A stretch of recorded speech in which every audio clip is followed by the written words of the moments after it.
Mungu ishie milele katika jina la Yesu. Tunakushukuru ni kwa sababu ya siku na wasaa huu tunapofanya mjadala huu pamoja na viongozi wetu. Tunaomba hekima, maarifa, tupatie wakati mzuri. Tunaomba tukakubalike na kibali chako. Asante kwa wote na hata viongozi waliofanya mkutano huu. Tunaomba ya kwamba Mfalme, tutakapokaa katika mandhari haya, nguvu zako zikatuongoze na mjadala huu. Katika jina la Yesu tumeomba na kuamini. Amen. Thank you. Karibuni once more. My name is Peter Rono. I work with Center for Transformational Leadership. Just a brief introduction of the organization. Our organization is based in Nakuru. We were founded in 2009. So we have been doing governance work in Nakuru County. And recently we are doing work in Nyandarua County. So zote ni zetu. So we are happy that today we are here, courtesy of Uraia and ACT as our partners, and with support from USAID. So we are here just to have a discussion with the aspirants, just to hear what do they have for us. Sindio? Sisi kama watu wa LakeView, tusikia umetupanga aje. So tusikunje sura, let's be relaxed. I'm seeing tumekunja sura nini. Let's relax, let's have wasikae pale pia wapigwe na tension kwa sababu tumekunja sura. So let's be relaxed as we wait for them. Yeah, it's true. Yeah, and even in front of these lights, you know, sometimes it's a bit challenging. So let's be relaxed. So when you're asking our questions, let's be objective, so that we can continue with the session well. So before I hand over the microphone to our two moderators here today, so just a quick check on our initial ground rules is that tafadhali let's switch off our phones, if not tuweke on silent mode.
mjadala mkali unaendelea hapa na nyuma yangu, isipokuwa mpiga picha hana wakati zaidi. Kuna mjadala ambao unaanza sasa hivi ambao utakuwa ukisheheni maswali kuhusiana na swala zima la ni yapi watakayokuwa wakifanyia wakazi wa eneo hili. Basi bila kupoteza muda, wacha tuanze na ndugu hapa. Jitambulishe kwa jina lako na utueleze swala zima kuhusiana na lugha ya Kiswahili. Asante sana kwa mwaliko huu mzuri, narudisha shukrani sana. Kwa majina, mimi naitwa Engineer Dr. Moses Kuria. Mimi nawania kiti cha kata ndogo hapa LakeView kwa tikiti ya Jubilee. Nafikiri nataka kusema ni swali nzuri ambalo umeuliza, kwa sababu hapa Naivasha kumekuwa na shida hiyo ya lugha. Ukienda kwa shule hizi zetu, kwa sababu mimi kama ule ambaye niko kwa mambo ya akademia, wakati natembea kwa shule especially languages, kuna shida ya languages na zaidi Kiswahili. Kwa sababu mimi nimesomesha mtoto hadi national school, mahali ambapo napata watoto wametoka katika sehemu mbalimbali, wale walinawiri katika mashule yao ya primary. Unakuta ndio kuna mtoto alitoka katika shule zile za kule mashinani, lakini mahali hawafanyi vizuri sana ni kwa lugha na zaidi Kiswahili. Kwa hivyo hatutilii mkazo na kupata mazoezi. Unasema kikombe yangu badala ya kikombe changu. Haswa nitakani kwa kikombe changu. Ile Kiswahili naelewa kidogo labda ni kikombe changu Kikombe changu. Kikombe changu. Sio kikombe yangu. Hapana, kikombe changu. Wacha tumsikie kwa mwingine hapo kwa sababu ya muda. Jitambulishe kwa majina. Asante sana. Na umuhimu wa lugha ya Kiswahili kwenye siasa. Asante sana. Kwa majina naitwa Alex Mbugwa AM asubuhi na mapema. Mimi ndiye candidate wa UDA hapa Naivasha katika kata ndogo ya LakeView Ward. Nikushukuru mpiga picha na yule ambaye anatupia hoji katika mjadala huu wa siku ya leo. Niseme ya kwamba lugha ya Kiswahili ni lugha muhimu sana. Hivi majuzi tumeona kwamba Rais Museveni wa pale Uganda amefanya Kiswahili kuwa a national language pale katika nchi ya Uganda, kwa vile mawasiliano ni jambo muhimu.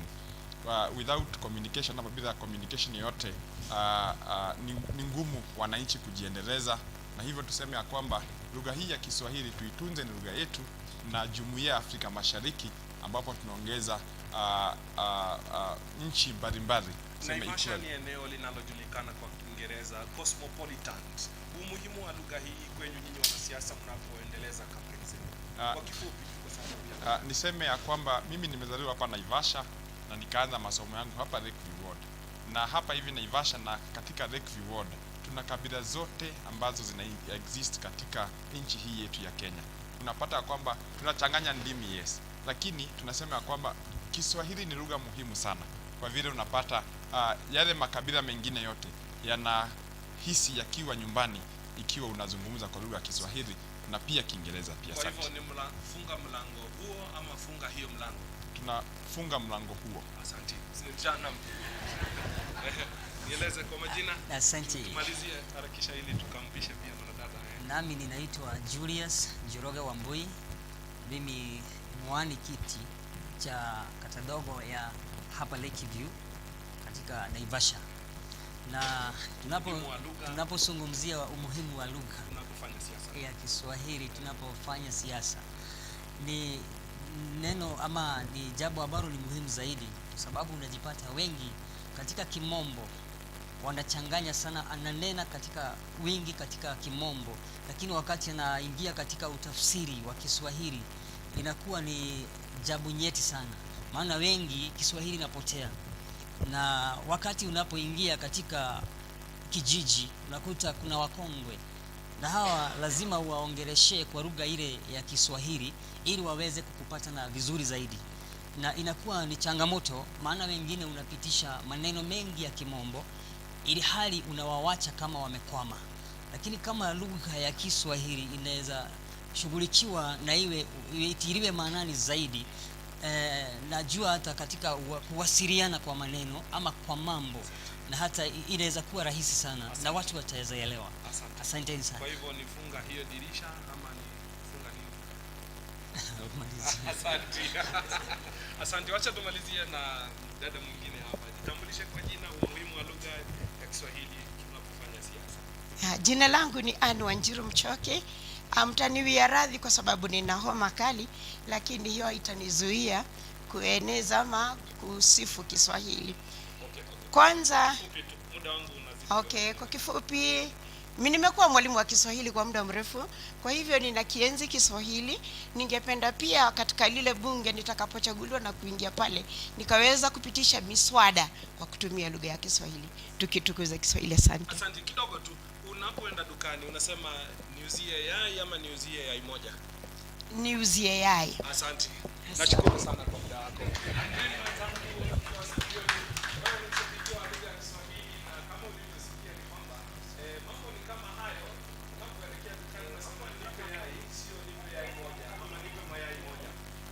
Mjadala huu wa eneo hili na LakeView unaendelea kwa sasa na utakuendelea hadi katika wiki ya Adhuhuri, na eneo hili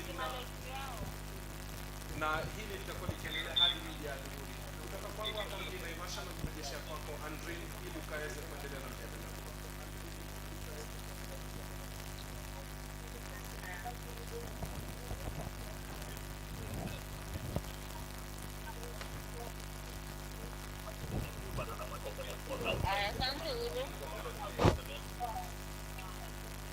Thank you.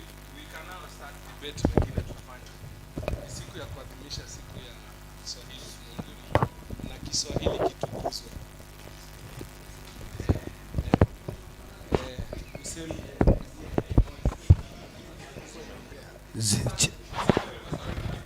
Yes.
County Assembly position.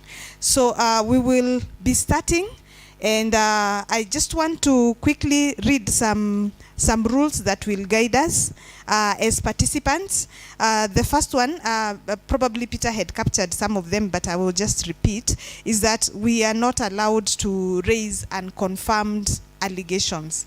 Tukiwa na allegations ambazo hatuwezi substantiate ama confirm, atuja confirm, I would kindly request ya kwamba we do not raise them in the debate. But if there are things that you have confirmed and you can table some evidence, you're welcome to raise them. Pia we are requesting the audience, wakati tunaendelea na debate, let's not cheer or jeer our candidates.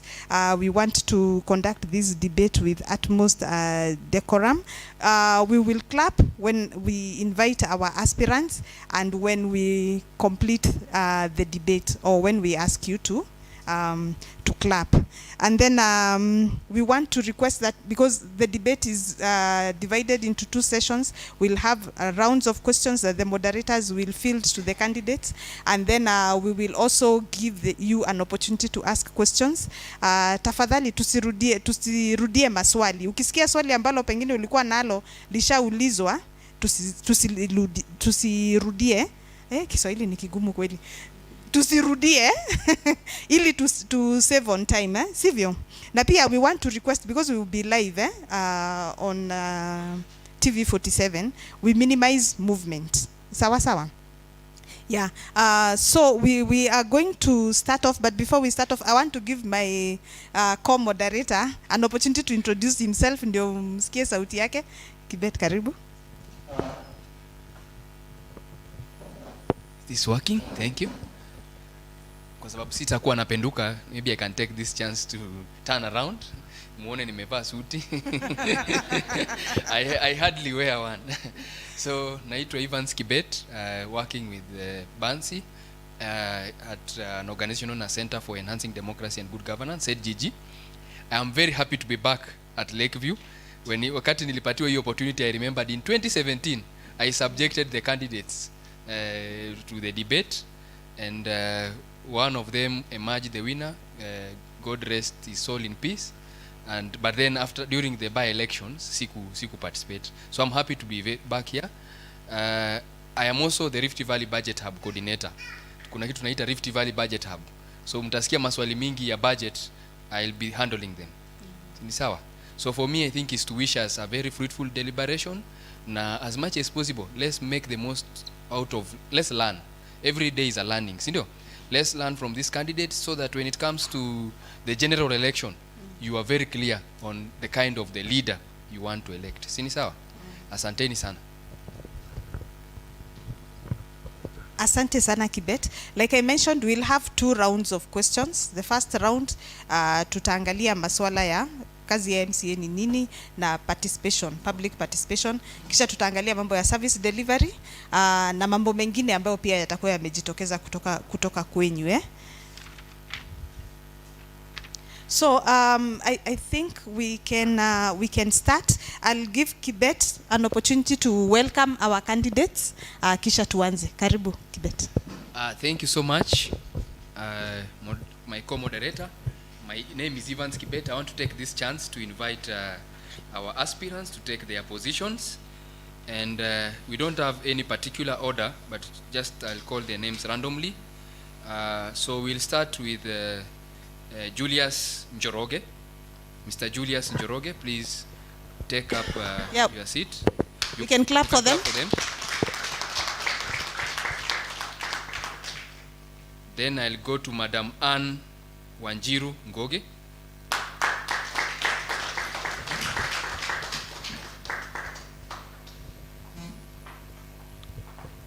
Followed by, let's clap for Madam as she settles.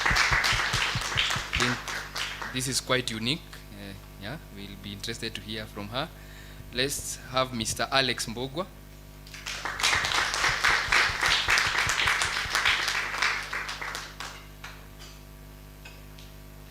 Thank you so much, Kiongozi. Mr. Moses Kuria.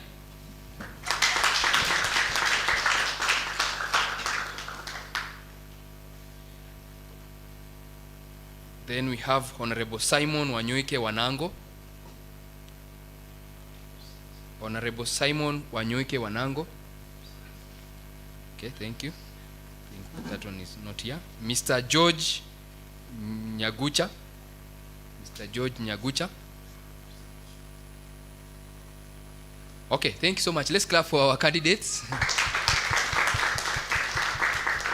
As the others come in, our ushers, you let us know so that we also allow them to take their seats. Asanteni sana. So I'll take it back to our moderator, my co-moderator Bansi, who will also lay some ground rules for the candidates seated before us, so that we can have a harmonious debate. Asante. Asante sana Evans. Our candidates, thank you very much for honoring the invitation to participate in this debate. This forum today has a live audience, as you can see, and it is facilitated by USAID through ACT, an organization called ACT, Uraia Trust, and Center for Transformational Leadership. So before we start, I would just want to bring to your attention that as moderators, we will be fielding questions to you directly, and you will be allowed 2 minutes to respond to the questions that are directed to you. We are also requesting that we do not have a verbal exchange between the candidates. At some point, our audience will have an opportunity to raise questions. So we will have several questions raised by the audience, and the moderators will recast them to you based on who the questions are directed to. For our audience, we want to inform you that questions should actually be raised through the moderators. For our candidates, Based on the responses that we get, the moderators may ask follow-up questions just to get clarification of your responses. And then towards the end, we will have an opportunity. If you have a question for your fellow candidate, you will have an opportunity to raise that. So we are requesting that during the debate, we do not raise questions towards our fellow candidates. The moderators will give you an opportunity to do that. So this debate will be divided into two sections. We'll have the first round of questions that the moderators will raise, and then we'll have questions from our audience based on the issues that will be tackled in the first round. Then we will come back and have another round of questions directed to the candidates, and then our audience will be able to ask questions before we wrap it up and give you an opportunity to ask each other questions and make your closing remarks. So for our first round of questions, we will start by giving you an opportunity to introduce yourself. So the first question, we will start with Alex. Mr. Alex, we will request that you tell us who you are, your credentials, and why you are vying for LakeView MCA position. Karibu. 2 minutes. Thank you very much. My name is Alex Mbugwa. Alex.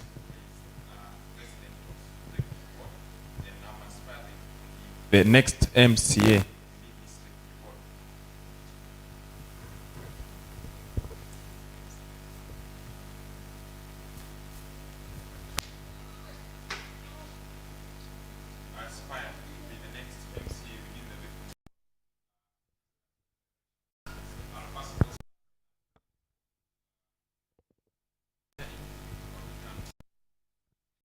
Apologies for that. Maybe our technical team can help us, guide us what we need to do.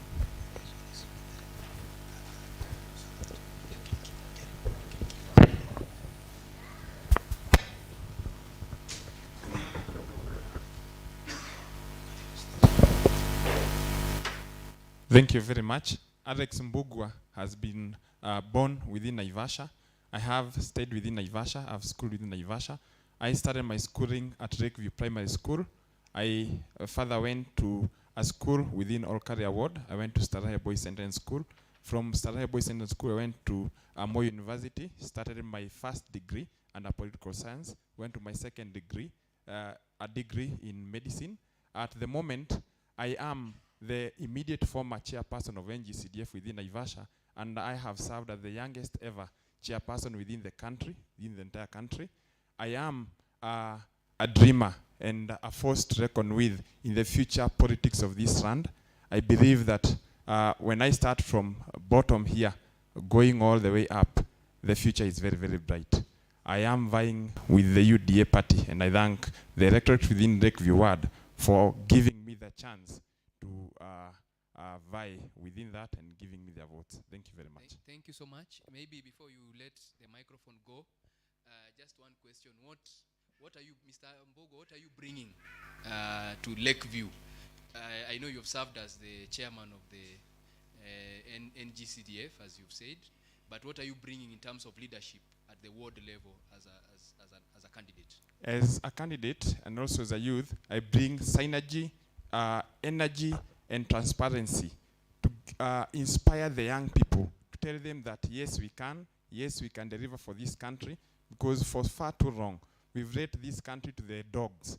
We have seen this country being dragged all along with corruption, scandals, and everything else. All along, we as the youths, we've been told we are the leaders of tomorrow. I believe that tomorrow is today, and our journey has just begun. Thank you. Thank you very much, Mr. Mbugwa. We will move on to our next candidate, Madam Anne. Karibu sana. Please tell us who is Anne, what are your credentials, why are you vying for this seat, and add on what Mr. Mbugwa has talked about, what are you bringing to the table for the MCA seat? Thank you. Thank you very much. My name is Anne Wanjirongoge, mostly known as Mrs. Muchoke, Mwalimu Mchoke, or Mrs. Kibaya. I have been a teacher for a long time, 39 years plus. I'm a trained teacher at Kericho Teachers College. I've also furthered my education at the Kenya Education Management Institute. I've also acquired a degree at Nairobi University. My experience in teaching and as a head teacher for a long time, I'm bringing to LakeView Ward service delivery by including everyone, including the people living with disabilities, empowering women, youth engagement, and I hope that I will see a difference if they give me an opportunity to work for them. Thank you very much. Okay, thank you very much, Madam. We will move on to Daktari Moses Kuria. Karibu sana. Kindly tell us who is Dr. Kuria, what are his credentials, why is he vying for the LakeView MCA seat, and what are you bringing to the table?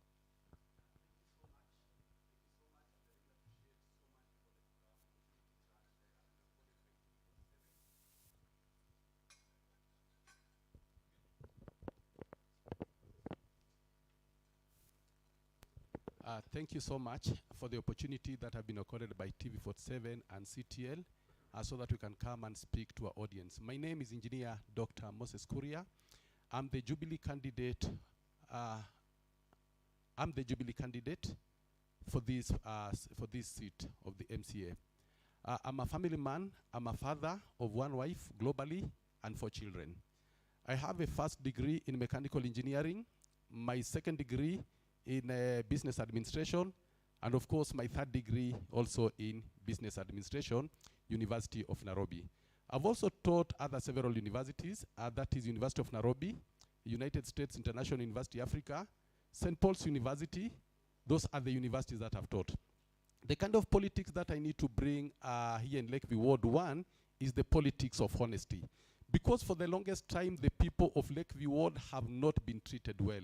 We have had so far politics of dishonesty, and that is one thing that we need to curtail. Number 2, it is the message of hope. Because when we are doing these door-to-door campaigns, I can tell you the entire LakeView Ward, people have lost hope. And that is the message that I need to bring on board. Thank you so much. Asante sana, Daktari. We will move on to Mr. Njoroge. Kindly tell us who Mr. Njoroge is, what his credentials are, and why you're vying for the LakeView MCA seat, and what you're bringing to the table. Thank you, thank you. First of all, I would like to say thank you. It's okay. I'd like to say thank you so much because of the invitation. Thank you because of this forum, because I believe it is here because of all of us. My name is Julius Njoroge Wambui, and mostly known Njoroge Kioneki. I am vying for an MCA here in LakeView Ward, and this is my second time for vying.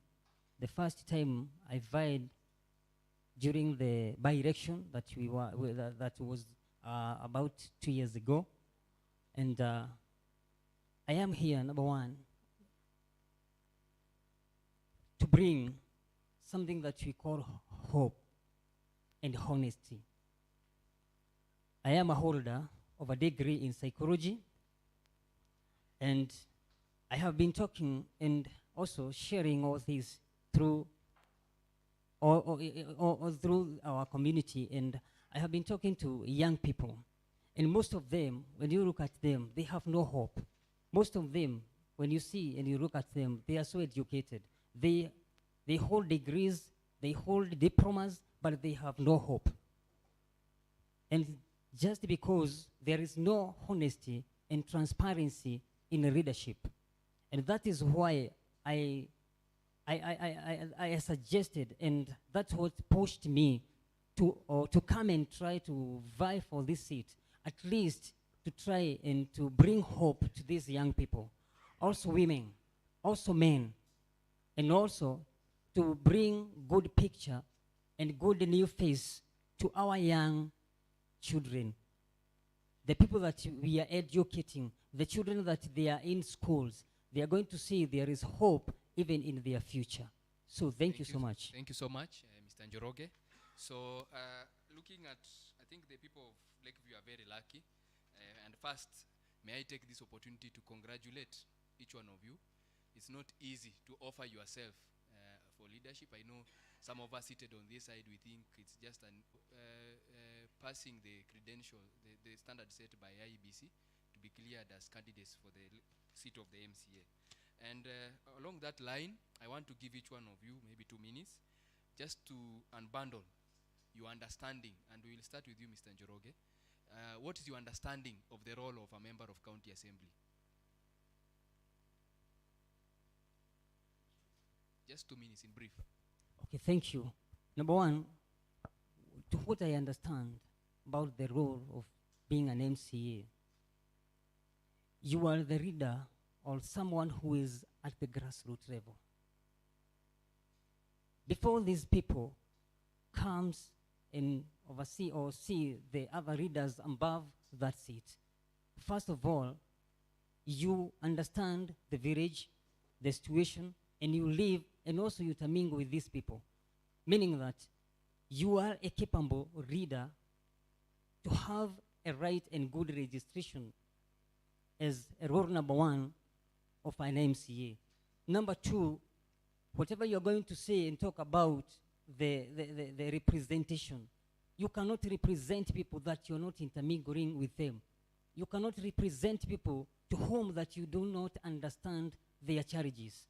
You go into that parliament to represent these people to whom that you understand them, and you are there and you are living in that village and that time, and in that, you know, you see each other every morning. You wake up.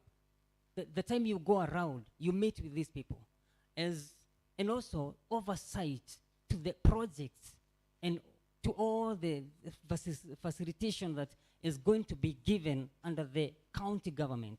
And since I understand there is two types of government, there is national government and there is county government. So my role, it is to represent my people, to bring right and the direct registration to their impact into whatever challenges they are passing through, and also to be the right person of becoming their oversight to their project and everything that is being initiated to help and support my people in LakeView. Thank you so much. I will add you 30 seconds just to elaborate, because you've mentioned issues of projects. The budget process is very important in our devolved system of governance. It is where resources are allocated, appropriated, implemented, and also evaluated. So what is your understanding of, just in 30 seconds or so, the role of an MCA, one very critical role of an MCA during the budget process?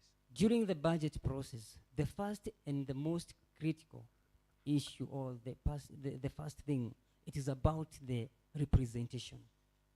That is number one. Because you can have a very good and the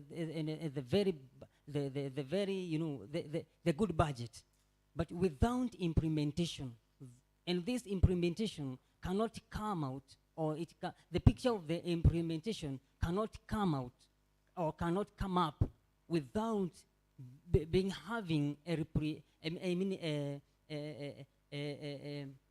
participation through the public participation. You involve your people Thank you. in that project and in that budget so that they may get whatever they need. Because the budget, it is not about that reader.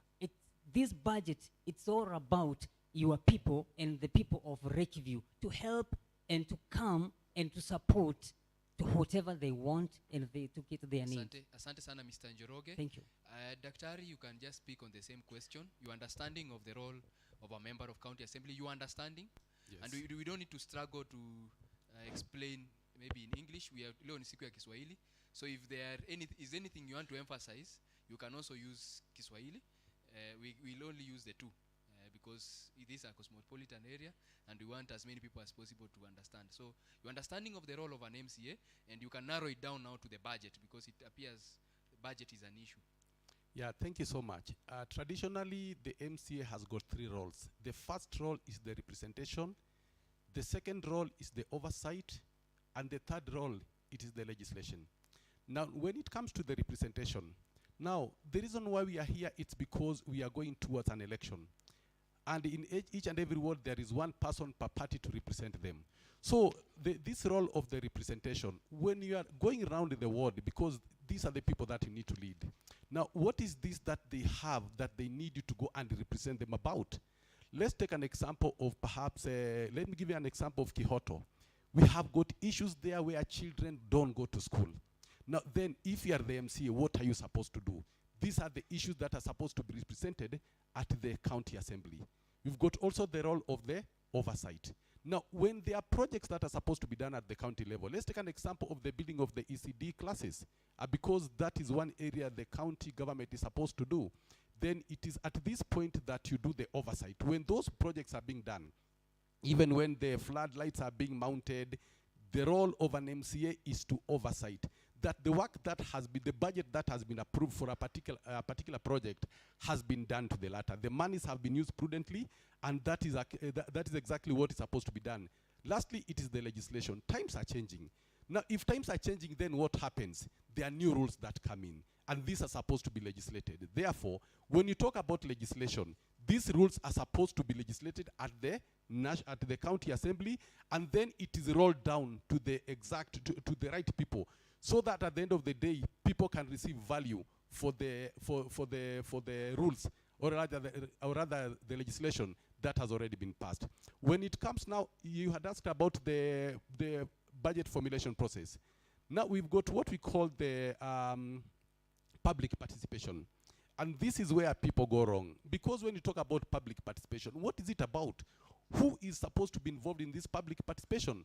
Like, if I may ask the audience here, how many of them have been able to attend the public participation? I can bet with you about maybe 1/3, because these are leaders, they have attended that public participation. Like, we had a public participation about 3 months ago, and it was chaotic.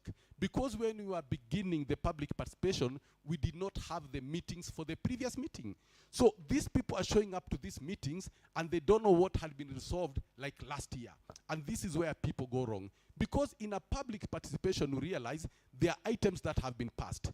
Like we say, you are going to construct maybe classrooms in maybe several classes. We are going to mount floodlights. We are going maybe to offer security. We are going to do maybe to, let me say, these projects. And then what happens, this meeting, we don't have those minutes so that we can be able to reflect on them, we adopt on them. If they were not able to be done, then we can be able to raise questions. So the leadership that we have had there before, it has not been doing this. And this is where we are yearning for this position, because I've just said we need to bring the politics of honesty, because honesty is very important. And I think that's where we are headed to. Thank you so much. Yes, please. It's only fair if we give also Madam Sure. Mwalimu Ann to also respond to the same question. Thank you. If you need me to recast, you can let me know. All right. As we have been told, according to Section 9, we know the roles of an MCA, legislation, representation, and oversight. But I'm also aware, according to Section 9, that I'm supposed to be available to my people that I'm going to represent. Also presenting their views and opinions, and also forwarding the proposals on the issues that are at the ground, and also attending those sessions. And I can also contribute during plenary and also during the committees, and represent my people, give the issues that are at hand, because I've said that I'll be with them on the ground. Another thing that I know about an MCA, the role of an MCA, is that there is that funding that you cannot have a budget if you have not done a baseline survey, put things in priority, and then put forward the proposals, and then you're able to present the budget, and also participate during that budget proposal committee. So I think what you can do is that you be open during the participation, as he has said, but also know what the members or the people that you are representing need, so that you put them in priorities and then proceed. Thank you so much. Thank you so much, Mwalimu. Alex, my schoolmate. Yeah, so please also tackle the question. And having listened to your colleagues, you need to, what are the gaps you need to fill in terms of understanding of the role of an MCA? Thank you very much. Apart from the three agendas that they have stated, that is representation, oversight, and registration, I'll say that Article 185 of the Constitution of Kenya must be implemented to detail. And this article normally entails all the functions of the county assembly. For instance, when you start by talking about part of the implementations, we find that the organs that run the county assembly, we have the executive. Within the executive, we have the members of the cabinet that are formulated by the governor and by the public service board within the county government level.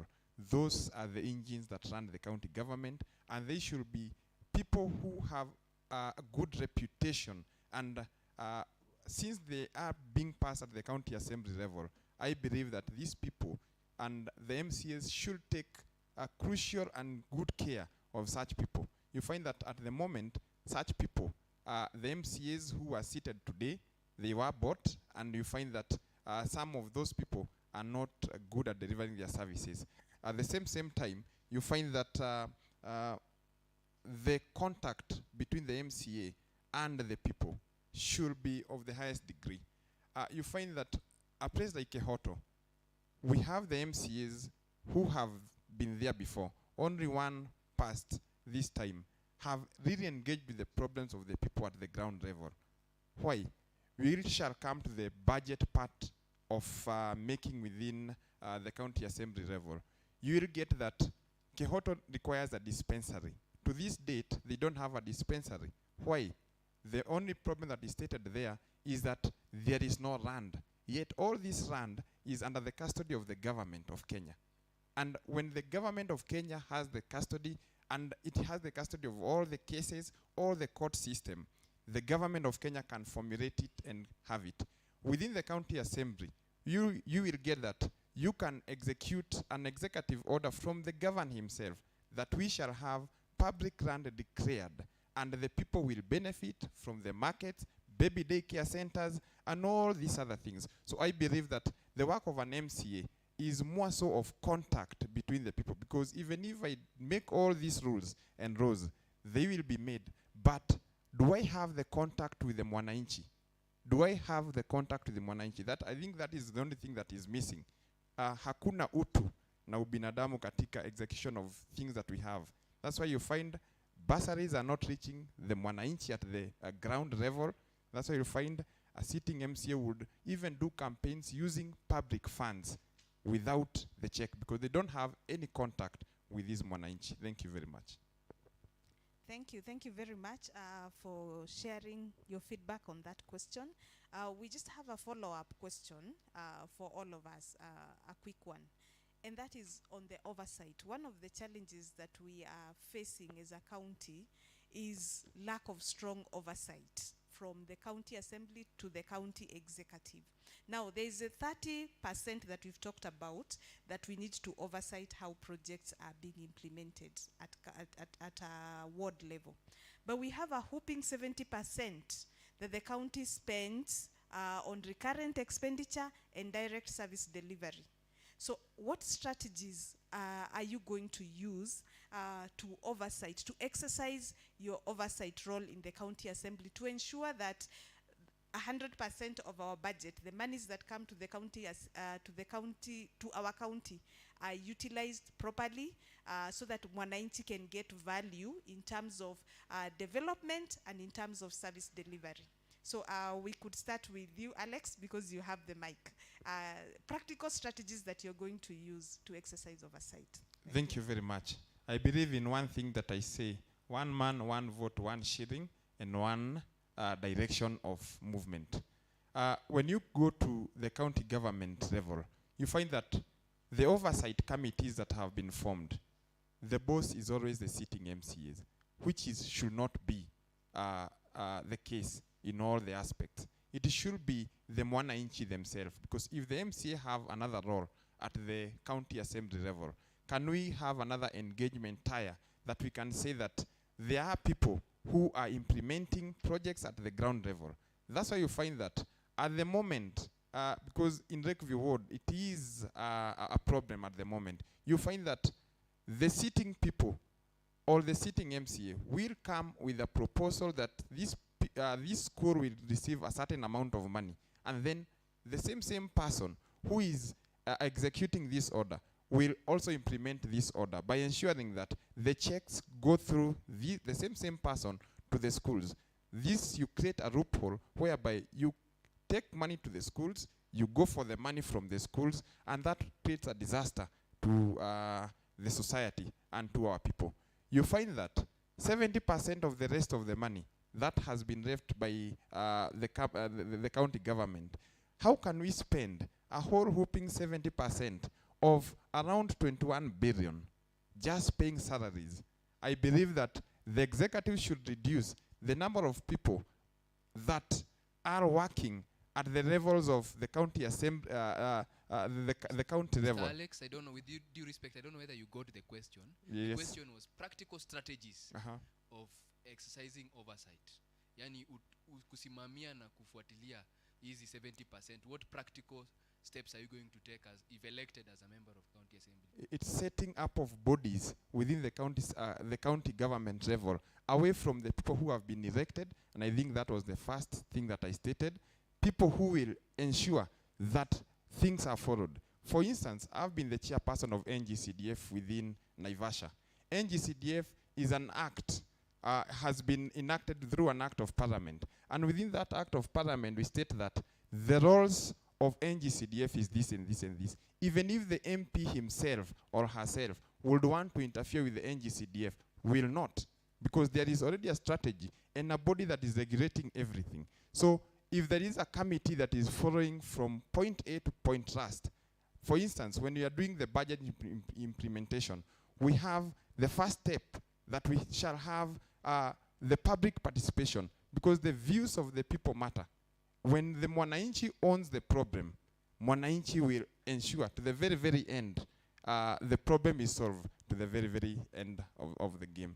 Thank you very much. Okay, thank you. So you will take the approach of separating, controls. Yes. That if you're giving the money, then you don't implement. You're Yes. not the one who is going to spend it directly. Yes. Okay, thank you very much. We'll go to Madam. Some practical strategies. As an MCA, you will have oversight powers.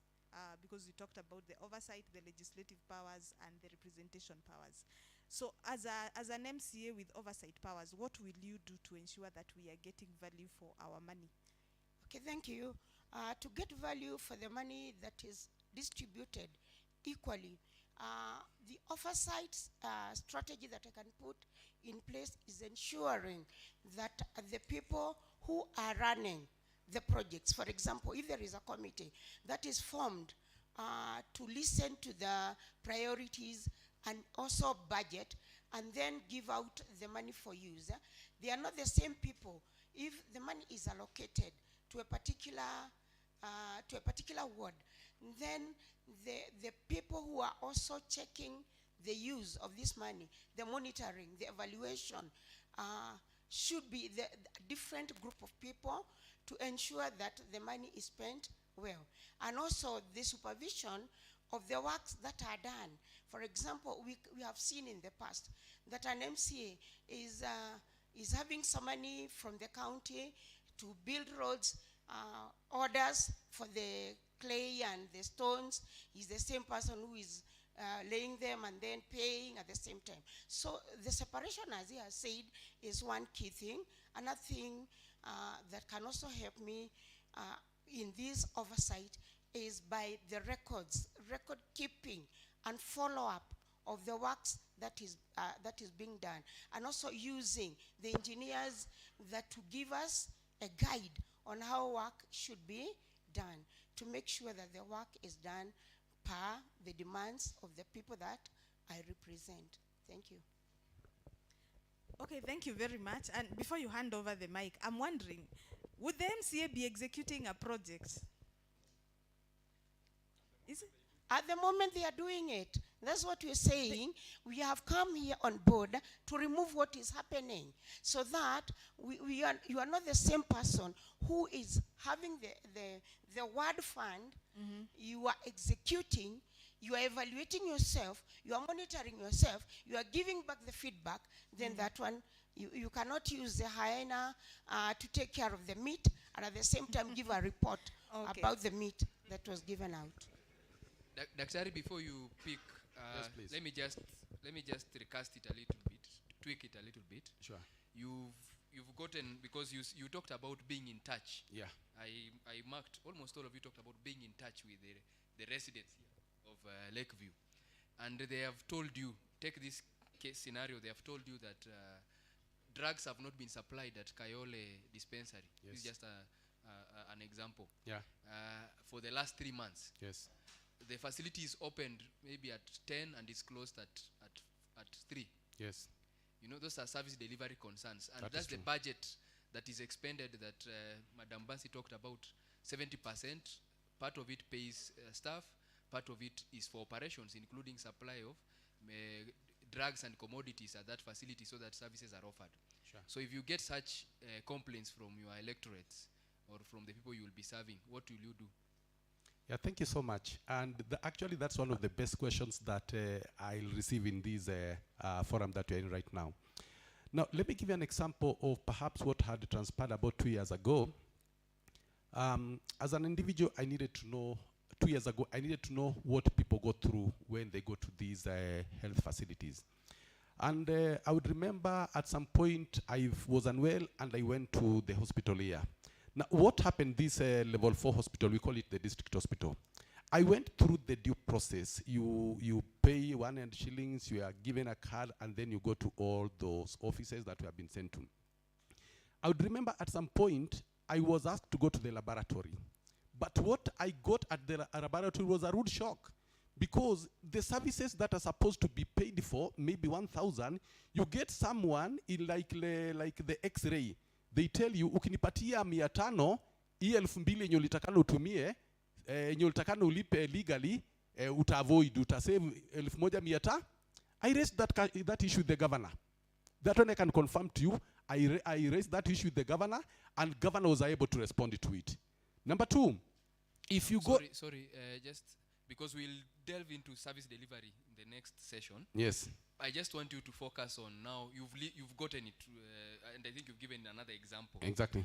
Within the roles of a member of county assembly, and within the framework of the county assembly and what they do, the business they do, how are you going to tackle such a... Now, one is information. People don't have information, and information is power. Once you have information, you are able to respond to it appropriately. Number 2 is the elimination of cartels. Elimination of cartels. Then you can ask yourself, where does money go to? There are people who are waiting for these, the elections to be done. Once we are done with the elections, they become your best friends. But where are they? Why do they want to become your best friends once you are in your office? It's simply because they want you to collaborate with them. And I can assure you one thing, the people of LakeView, and you can take this to the bank. I'm not about to create new friendship with those mabwenyenye huko juu. Nyinyi ndio marafiki wangu wenye mko hapa hivi. Na naweza nikawahakikishia, juu kiti nitaichukua. Tutakuwa tunakaa na nyinyi pale chini, tunaelewa kama ni 30% inatakana kwenda kwa youth, itaenda kwa youth. That one you can take it to the bank. Because I know for sure, hii Naivasha yetu LakeView, kuna watu wanaongojea sasa hivi. Na watakuja watawatafuta, na najua watakuja kwangu. Why? Because these are cartels. If there is anything that we have to avoid, is the cartels. We know them by names because they are few. We know them by names, na round hii, hawana bahati. Tutawanasa wote. Thank you so much. I think Njoroge, you might have also the advantage. Ukisikiza hawa watu wote, what are they missing?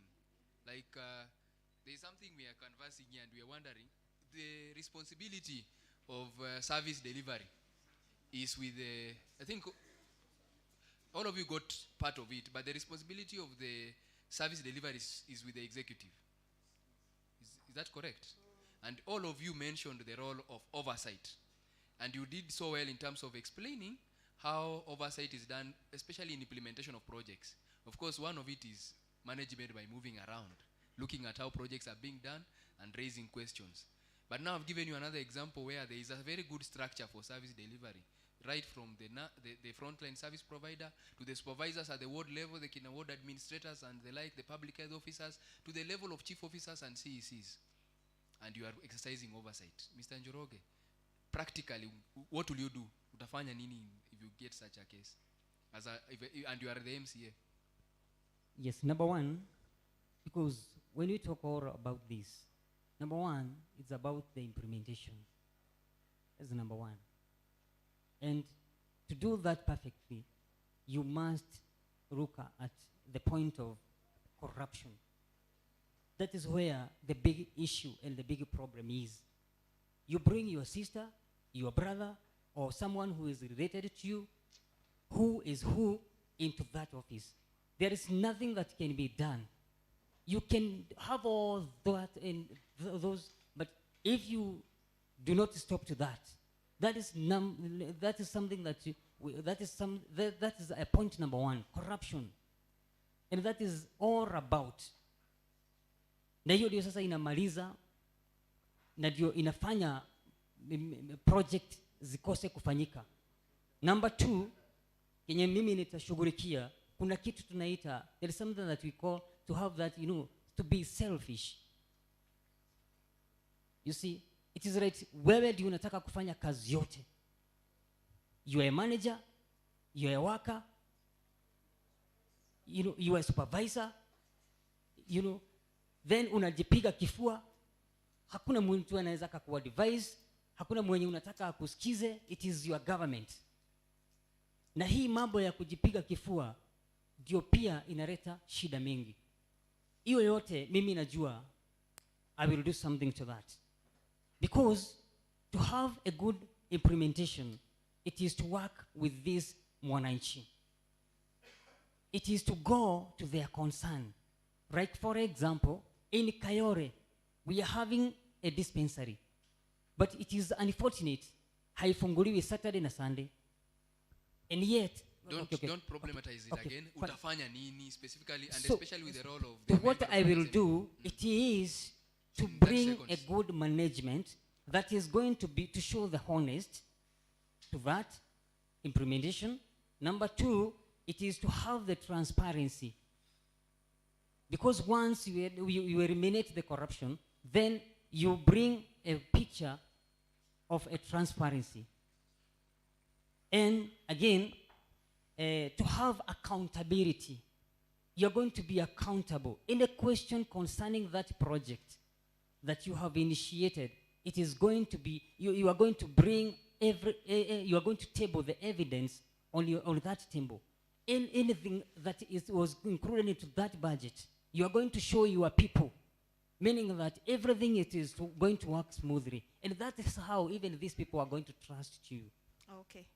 Thank you very much for those sentiments. And one of the things that we would also want to see happen as we seek this position of MCA to strengthen oversight is to see our CECs and the executive as a whole, the governor, the CECs, and the chief officers who are responsible for making certain decisions, being held accountable for the decisions that they make.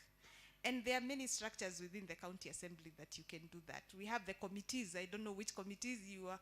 Have you looked at the committees, and which one do you want to join, so that then you can be able to raise these questions? If the hospitals don't have staff, who is responsible? Who is supposed to be making sure that we have drugs and we have sufficient staff in our facilities?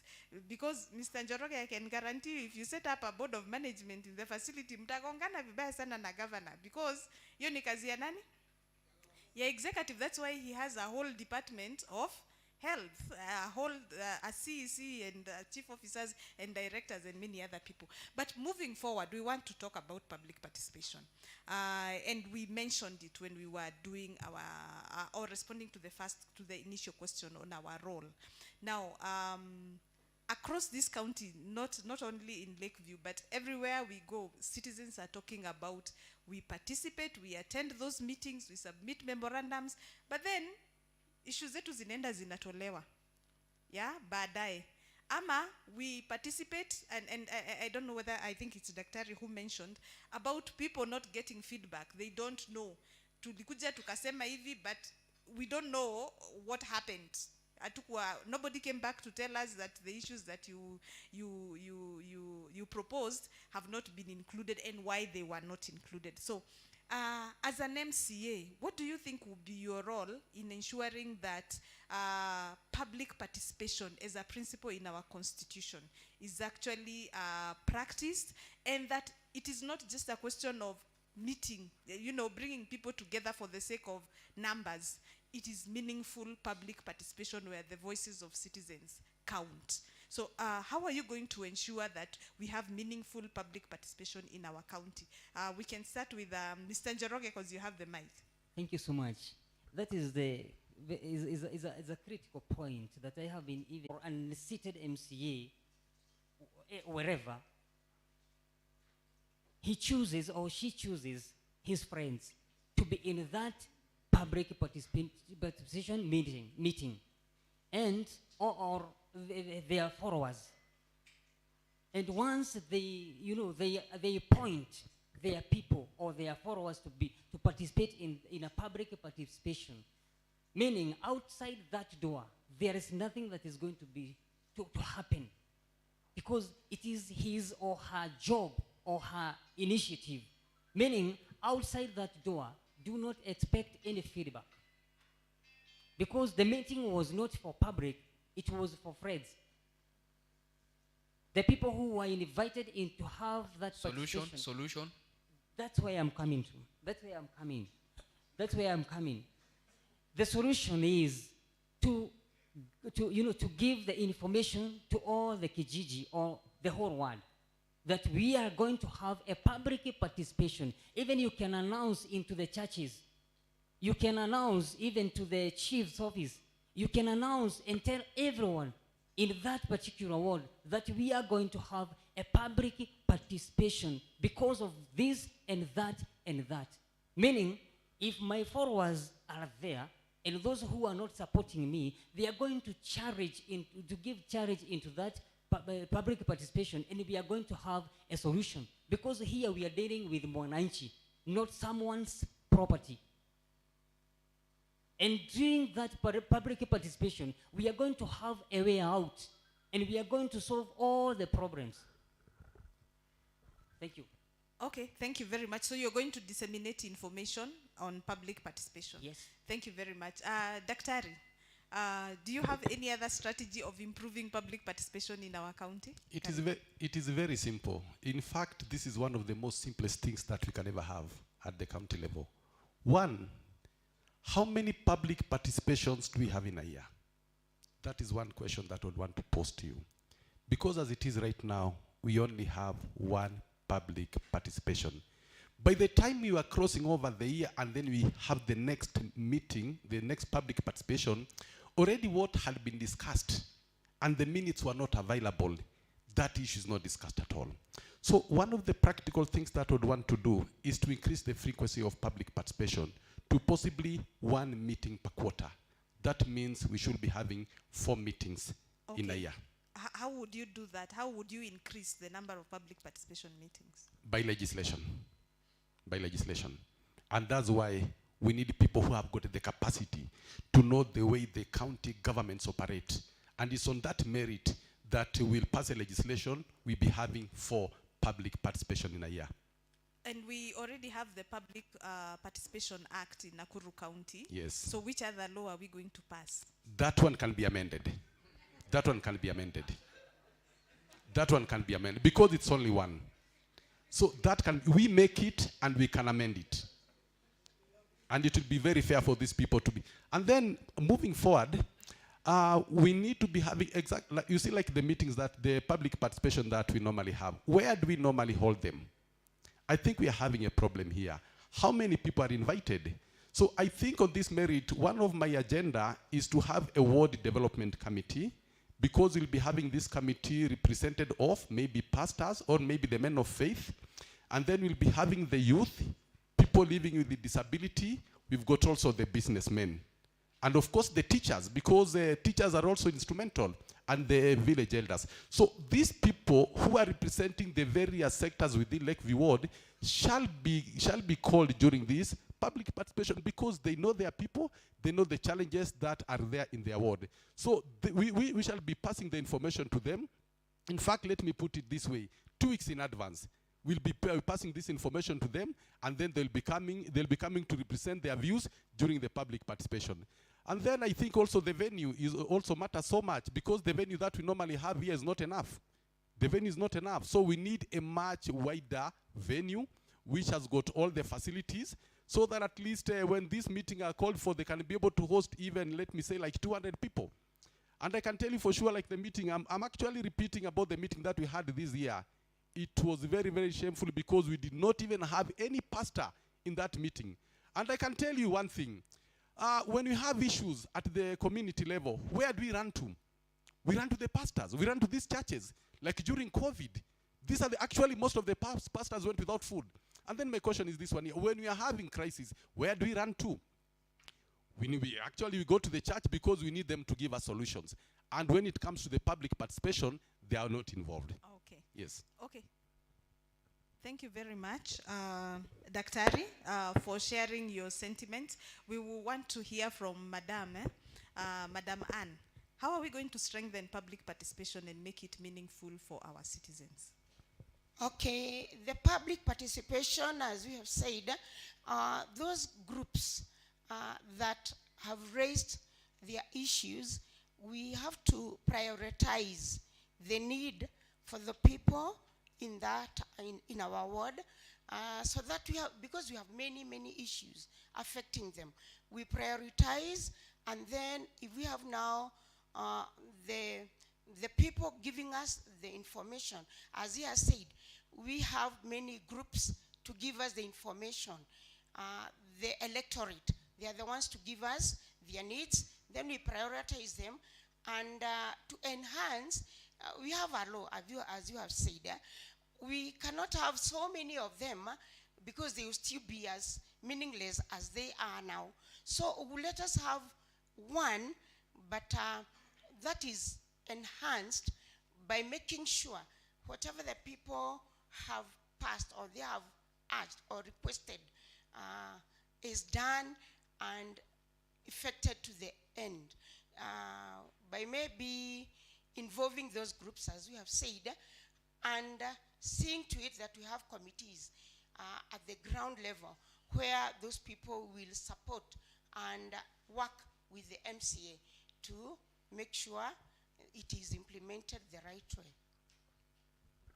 Okay, thank you very much for that. And moving on to Alex. The other candidates have talked so much about facilitating citizens to participate, ensuring that they have information. Daktari has talked about the location, the venues, and the need to increase the number of public participation meetings every year, which perhaps we will pick it up at a later time. Thinking about your role as the MCA, and I suppose that a lot of the conversation that has gone on here is about public participation for the budget. Yeah? How do you think, or what strategies will you put in place, or what will you do to ensure that citizens get feedback? Kama muradi yao wali participate na haikuwekwa kwa budget, they are told why it is not in the budget. Why it was removed, what was the justification? What will you do to close that feedback gap? Thank you very much. I think that's one major and essential thing that mwananchi require, because billions have been spent in the last 5 years at Nakuru County level. I think we have spent over 100 and something billions, and we cannot show how much have really gone to what mwananchi wanted. One thing that I'll do with public participation is always ensure that mwananchi is informed of their roles at each and every baraza that I get. We have matches, we have football games, we have churches, we have caravans that can be formed, so that each and every mwananchi is told, we decided this, we have done this, and we are here. And this will only work well with a sober MCA. Why sober MCA? For you to be a sober MCA, you must realign your agenda, your plan, and your agendas to that of the county government level. For instance, today, any sober MCA has a manifesto. Any manifesto that you want to roll out must always anticipate the needs of the people, because you are at the ground level. You should be able to know, if I'm the MCA here, what budget will I allocate for people to do with bursaries? This amount of money, I will take it from 3.7 million that has been eaten by people to around 7 million. Now, for the people to get this information fully, I'll take the people to a field and give them the bursaries there. I'll have answered that question, because each and every mwananchi will come na aseme ya kwamba tulisema tutapatua 7 million. Yes, the 7 million is here tabulated well and well executed. So I will ensure that the engagement with mwananchi is at a very, very high level. Also, I will ensure that we have brochures at all the office levels. Let us have newsletters at the county level, that we have a weekly newsletter or a monthly newsletter that the LakeView ward participants or the residents of the LakeView ward will be having a newsletter that states, from here to here, you stated you want this and this and this and this. We have it done or not done. If not done, why not done? So that we can hold the executive accountable. Also, the governor must have plenary sessions whereby we must assemble the governor in the county assembly at least twice in a financial year, so that the governor can state that I was given this amount of money, LakeView required this, we have done this and this and this and this, and this information will still roll back to the public. I believe that at the county government level, we even need our own television station, whereby instead of watching things that are not beneficial to you out there, you can switch on a TV station and it is elaborating that we only have 55 wards. LakeView ward has a specific timeline, and we say that this is what we are doing. Also engage the youths and the varsities that we have around, so that we have all this done and executed well. Thank you. Okay, thank you very much. Just a wrap-up question for public participation before my colleague asks one more question, and then we can open it up to the audience. I'm wondering whether the issue of public participation and closing that feedback loop is actually an oversight issue. Because we started, I think with Mr. Kuria there, we established that we have a law, isn't it? And we have other laws that support public participation, starting with the Constitution and the County Government Act. And you've talked about facilitating information flow. Actually, the County Government Act expounds that very well, that the counties are supposed to facilitate access to information by setting up information centers and all those, including media, like you have talked about, TV, or even using radio to pass information.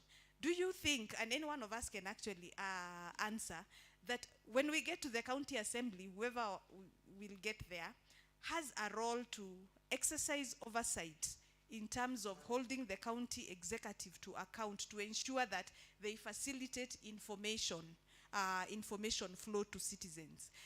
Do we also have an oversight role? Before we approve the budget, we review those budgets and ensure that the projects that are proposed there are actually responsive to the needs of our citizens. And if we do have an oversight role, what are we going to do? We can just have somebody respond, yeah. I think that's a very sober question, because the thing that we have seen from time immemorial, we have people who go to the county assembly and they become lazy. They believe that power overtakes them. And that is what we are having at the moment. Because when we say that this project and this should be executed at this, the BBI process was termed null and void by the courts of Kenya. Because apart from the county assembly level, we have the court system that can be used. If the executive cannot follow the agendas that have been set, I think we need to get lawyers like Omtata and the others, so that we have things that are direct to the people. And I believe that these citizens can even have something that is as bad as that. Any citizen, apart from the MCAs, can raise an issue that public participation was not done here and here and here and here. So that, as Moses said earlier on, you find that cronies and puppets and people who benefit from those projects are the only people who are called for public participations. This should come to an end, whether we shall do it in a church. And by the fact that Moses said that we only we can involve pastors, it's not that some of these people are holier than thou. We want people who are sober, people who own, people who possess LakeView word, people who have LakeView at heart. I've been born here in LakeView, and I really know the problem of having a child at Kehoto, kwa Mokorino. You go door to door to ask for a vote. People tell you, tafadhali, don't even give us anything. Just take this little girl to a secondary school. Alifanya KCP, hajawahi kujoin a secondary school. Okay. Thank you very much. Asante sana. Anyone else who wants to take that question? We can have Daktari, and then we have Julius. Thank you. Yes. Very briefly, Very, very briefly. Okay. Thank you so much. I think we need to be very practical in the matters that we are discussing. Now, there's one thing about perhaps the bylaws or the laws that have been passed maybe through an act or something like that. But there is the implementation or the operationalization part that causes the whole difference. Now, if you can take an example of LakeView and compare it perhaps with Viwandani, you can actually draw a very, very big line. Because the problem that we have had in LakeView Ward is because the MCAs that we've had, the two that we've had before, they have been fighting the governor. My question is this one. They're not here, so please address yourself to the question. Yeah. So what I'm trying to say is this. I will go and become the closest friend to the governor. And I can tell you, you get close to the governor, you get everything that you want. And that draws the line. Okay. Thank you very much. Our audience will have an opportunity to clarify that, because clearly it has raised some concerns. Yes, Mr. Njoroge. Thank you. Mine, I would say, it's not all about that, but it's all about implementation. And that's what I have been talking about. To have love to these people. Just clarify, implementation of what? Yes, implementation of whatever it have been happening in that public participation. Any point taken, they need to see it in practical. They need to see it in practice. So once you take their point and then you fail to implement, when you call even the next public participation, it won't help. It will be out of no means. So what these people need, whatever they table on your table as the IMCA, it is implemented. So the next time you call for the same public participation, they are going to flood because they have issues. And they see our MCA is capable, is set, is fine, he is doing perfectly to whatever they want. That's all about. You love these people, then you implement everything that they bring on your table. That is all about. Okay, thank you very much. I think Evans had one question. Something that Kuri had mentioned, it should not be just go unnoticed by the panel here. When you state that you'll be a friend of the governor, the governor is eating the children, and then you become a friend to the governor. I think. Thank you. No. Kuri there, we should our stop ground rules were very clear. Just be a friend of the people. Just move with the people. Order, Mr. Sam. Thank you very much. Kuri is my friend. I just wanted to correct him. Thank you. Sorry. So this question, and I think we can start with. I'll also make it open. This is quite a technical question, so I'll make it open. Anyone of you who feels as he has reflected and thought about it can respond. The question of inequalities. This country has suffered a lot in terms of equity in service delivery. Data has shown it that access to basic services is diverse from one county to another. Nakuru is not same as Baringo. Baringo is not same as Elgeyo Marakwet. Part of the problem is is of course the demographics, the geography of the areas, but a bigger part of the problem is because of the framework of resource allocation that we use. The problem has caught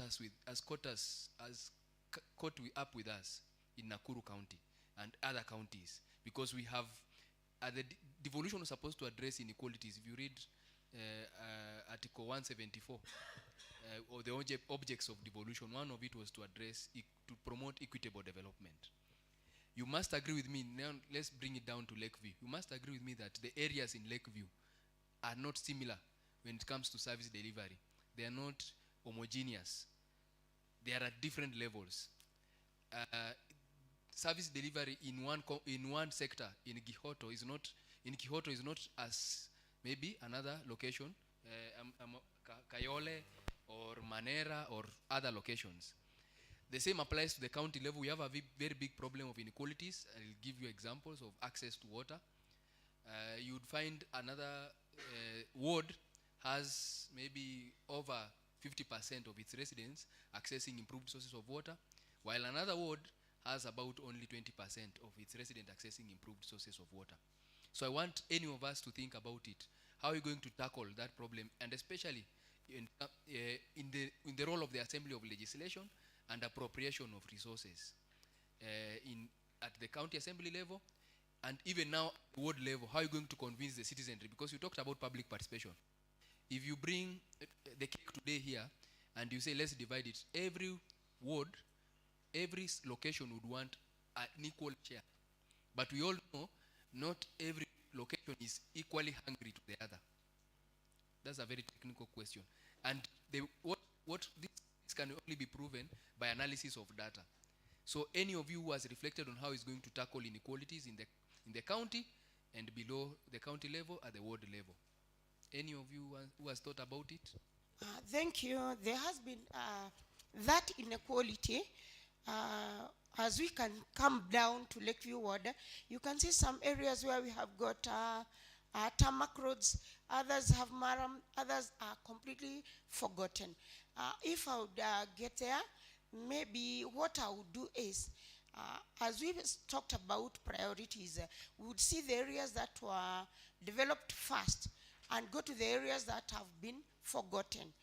There are areas that have been forgotten. Again, remember the estates that we have got a distribution of 3 types of levels. We have got those are low income earners. We have got those who are actually slightly above average. They are well off. And then we have the normal, we can say average income earners. And we see like Lakeview Estate, those people would need roads. Because they are well off, they are okay. But the roads where their cars are running, they have almost all of them have cars. Their roads are not well made like the Lakeview, the Kihoto roads. We would make roads for them. They also need security. The people are living at the Lakeview Estate. When you come to Unity, the lower side of Unity, there are no Maram Road, there are no tarmac road, nothing, no security lights. That distribution of knowing the areas is what will guide me to know how I would make it equal. Come to bursary. We have had most parents complain that the forms were even sold out. How would we distribute equally the bursary? So if I would be elected to be into that office, I would make sure that all children that need a background are the ones getting the bursary. Because in the past we have had people who are well off getting the form and getting the money, and at the other side you see that children are also taken to private school and paid for while the parents are able to pay. So to make an equal distribution of the funds, I would go to the ground, know what is required where, so that I will distribute it equally. Thank you. Thank you. So needs assessment is coming out from you. Mr. Mbogwa, I want to just emphasize 2 points there. one is that our resource, our decision making, especially budget, has to be informed by public participation.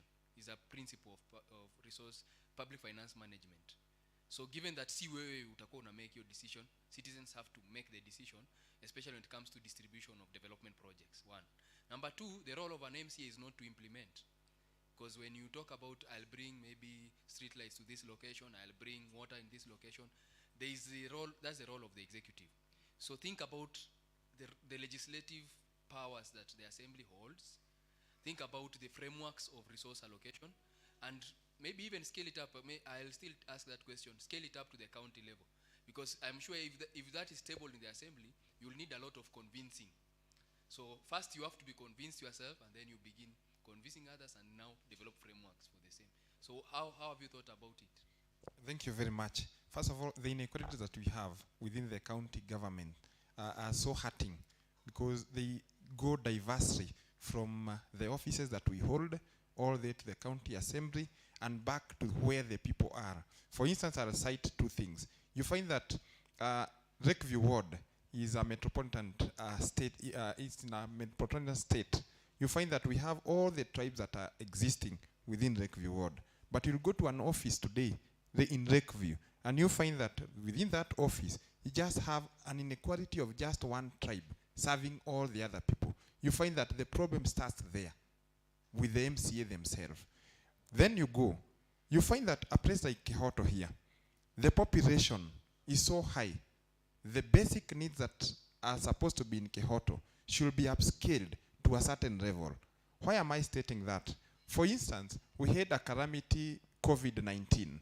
Within the COVID-19, the people of Kehoto have to share a district hospital, Naivasha level 4 at that time, level 4 hospital. You find that we have community diseases that exist within Kehoto but do not exist within Naivasha district. Why? Because the patients who are here come from diversely across the land. You find some coming from Nyandarua, Rimuru, Nakuru, Gilgil, and all the others. You find that the inequality that people of Kehoto are suffering here could have been sorted by the county government ensuring that if a rule should be stated that in each and every estate that we have within the country, each within the county, if the population go past 5,000, there must be a hospital within that parameter. That one should be indicated, and it should be taken down by the all the roles that exist within the county government level. You find that at the same time, state, at each and every level, we have these framers of the constitution should state that if we have an estate that exists and people are developing and producing a certain amount of money, a certain quota of that money should go back to that county, to that ward. You find that our friends here in Viwandani have been served very well by the World Bank. We have roads crisscrossing there, black snake crisscrossing everywhere in Viwandani. In LakeView, we don't have much to show off.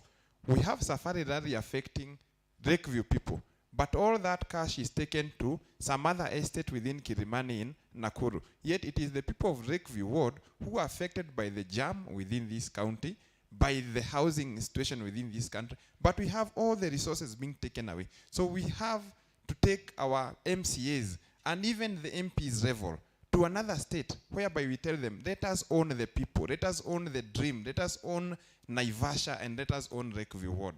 So I believe that within that, if I believe that I participate with the problems of the people, because I suffer myself, kutoka hapa town kuenda hadi pale hivyo junction, maili 4 ama maili 2 pale hivyo, it takes you almost 3 hours during the safari rally.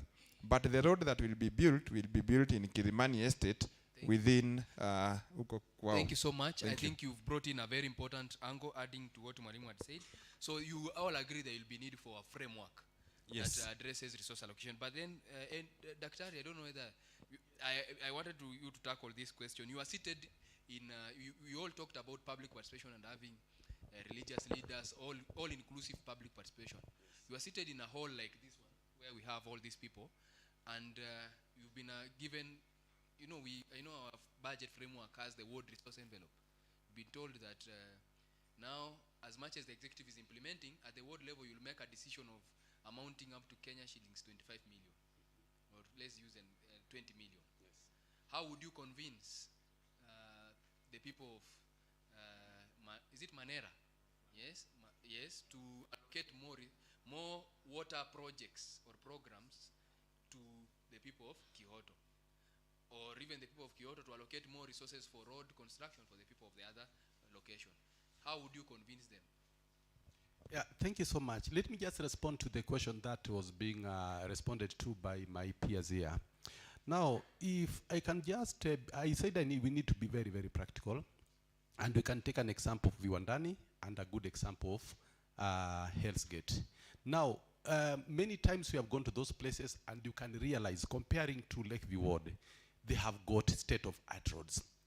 They have got water, they have got the sewerage system. My question to the people here, who has been doing these projects? Is it the national government? No.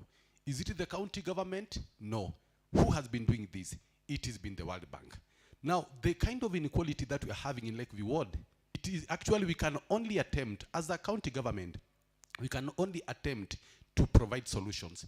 But the ultimate solution will lie to us scaling it up to another level. Now, what would be important here is for the governor, with the help of the input of the national government, and of course the national government can scale it up with the World Bank. And I can tell you one thing, before World Bank or anything like World Bank or maybe World Food Program, before they can make an attempt to come to a particular place to address issue, it must be declared as a national disaster. That one I've tried, because these are the people that I teach at the university. And before it gets to that level, even if people are dying, they cannot come in. And this is where we need people with capacity so that they're able to address to this issue. Now, I'm responding now to that issue that you have just raised. We have talked about public participation. There is that priority list. People have attended, like we've got Manera. We can agree, like Manera, the biggest problem that we're having is perhaps water and roads. And then we can agree during that public participation. Can we perhaps maybe say this is the first thing that we need to do, maybe this year? For the monies that are allocated this year, then we can do perhaps water and roads in Manera. And then maybe another year, we can decide and go and do ECD, maybe ECD classes in Kayole maybe, or Kyoto. And then the third year, we can agree in that order, in the pro rata order. And then we shall go around so that at least each and every area within LakeView has been responded to appropriately. So what will inform that priority list? It is the agreement, because we'll be having the, actually before even you are done with the public participation, at that particular level, we shall be agreeing that, in fact, people will be agreeing, because we've got village elders. We've got the village elders, and we'll be agreeing with these village elders, including, I just mentioned about the World Development Committee, because we'll be having a representation from those areas. If it is maybe Manera or Hopewell or Cuba, they'll be having their own people and they'll be saying this is what we want. And then we agree unanimously that this year, because these people seem to be having maybe their issues are grievous, then we can attend to them. And then maybe a place like Kyoto, there is water, then we can think of someone else, because we need to be each other brother's keeper. Thank you so much. Mr. Njoroge, do you want to tackle that question? And maybe just a quick teaser, how would you convince the MCAs for, you kept mentioning Viwandani, Hell's Gate, that when we are allocating resources at the county level, let's consider some parameters. Can we consider the kilometers of roads you have, tarmacked roads, versus the kilometers of roads we have, versus the kilometers of roads that are in Kuresoi? That's what's happening at the national level. That's the spirit of equity, the way the resources are being shared. We have not reached there at the national level, but the counties have not started at all. Anytime they are doing the budget, everything is shared equally. How are we going to convince the other MCAs? Because you have a role, you will be a member of that house if elected, that we need an equitable distribution kind of a formula. Thank you. Number one, when you look at Naivasha sub-county or constituency, Naivasha is the heart of Nakuru County. And in particular, when you talk about the issues about the resources. For example, we are having a Lake Naivasha here. We are having a lot of big hotels in Naivasha. And when you see even other leaders they propose even to have their big meetings in Naivasha instead of Mombasa. Meaning that if we can come out with the solution that we are seeking right now, when I am elected, I am going to convince my fellow readers here in Naivasha that it is good for us to gather a good and come up with a solution to have and to bring, and to make our Naivasha, and including LakeView ward being the ward number 1, to have a big project that even they are going to take care of our people.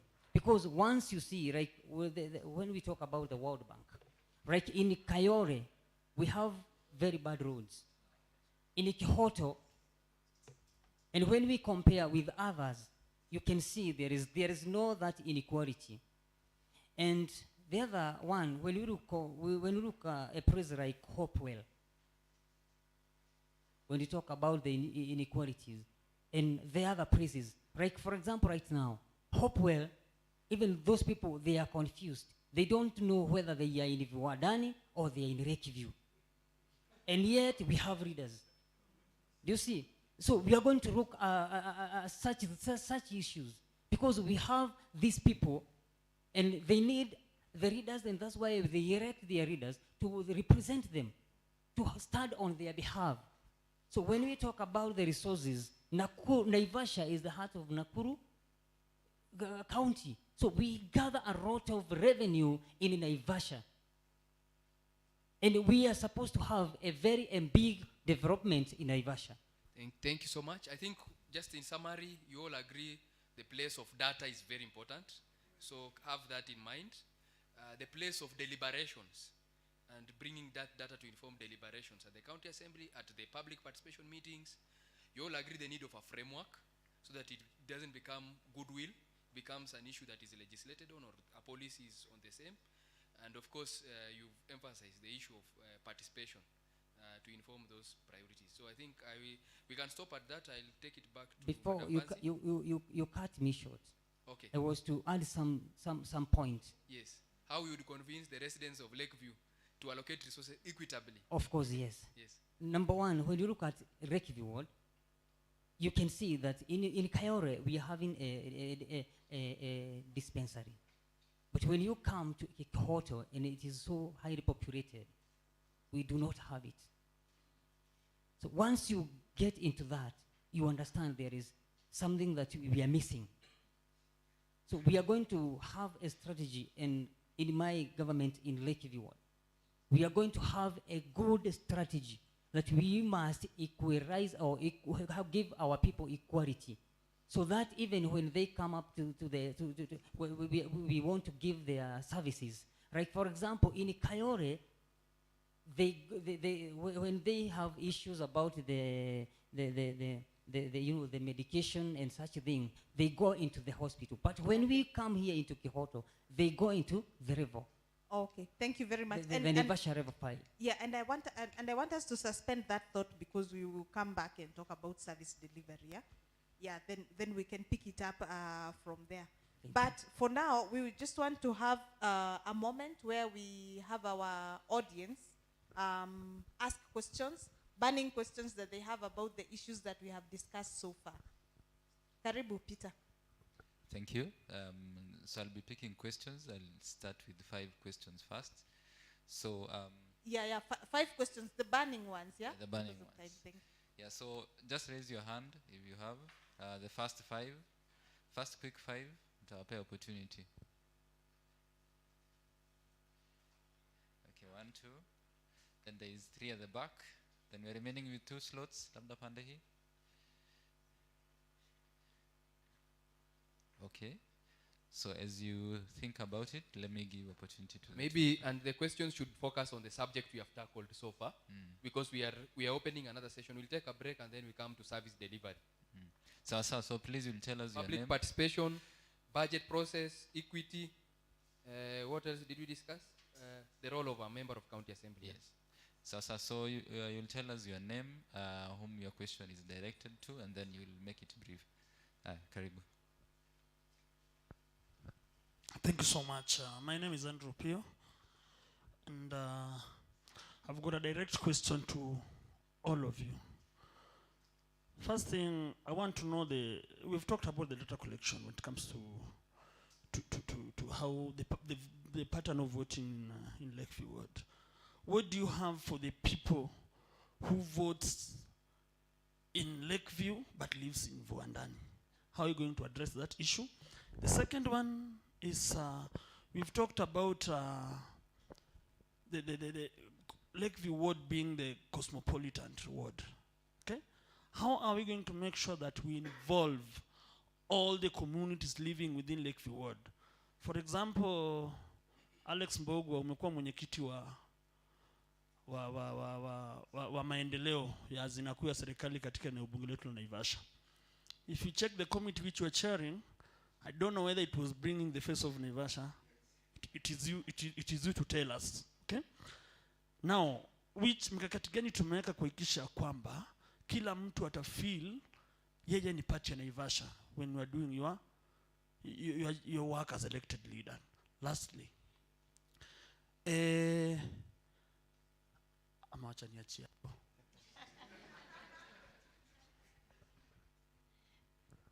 Okay, my name is Rose Wairimu. My question is, Alex, wacha niulize nyinyi wote because you have been tackling all those questions, all of you. Leo ni siku ya Kiswahili, wacha nitumie Kiswahili. Nauliza aje about the bursary. Tumekuwa na shida sana ya bursary, especially the LakeView Ward.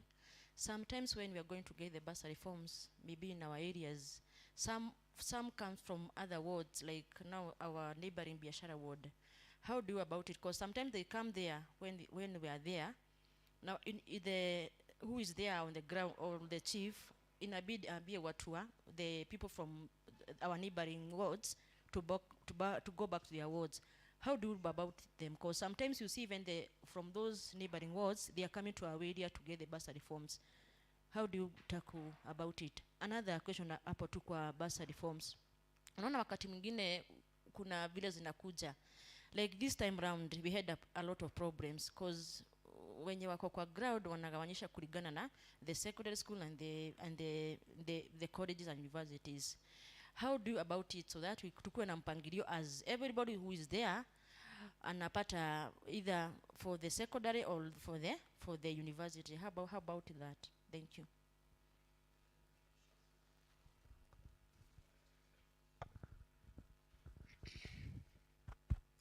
Hamujambo nyote wenzangu. Kwa majina mimi naitwa Michael Inaina, mkaaji wa LakeView, about 25 years. Swali yangu naelekeza katika wajumbe wa kata ndogo la Naivasha, wenye mnataka kuwania kiti ya mnawania.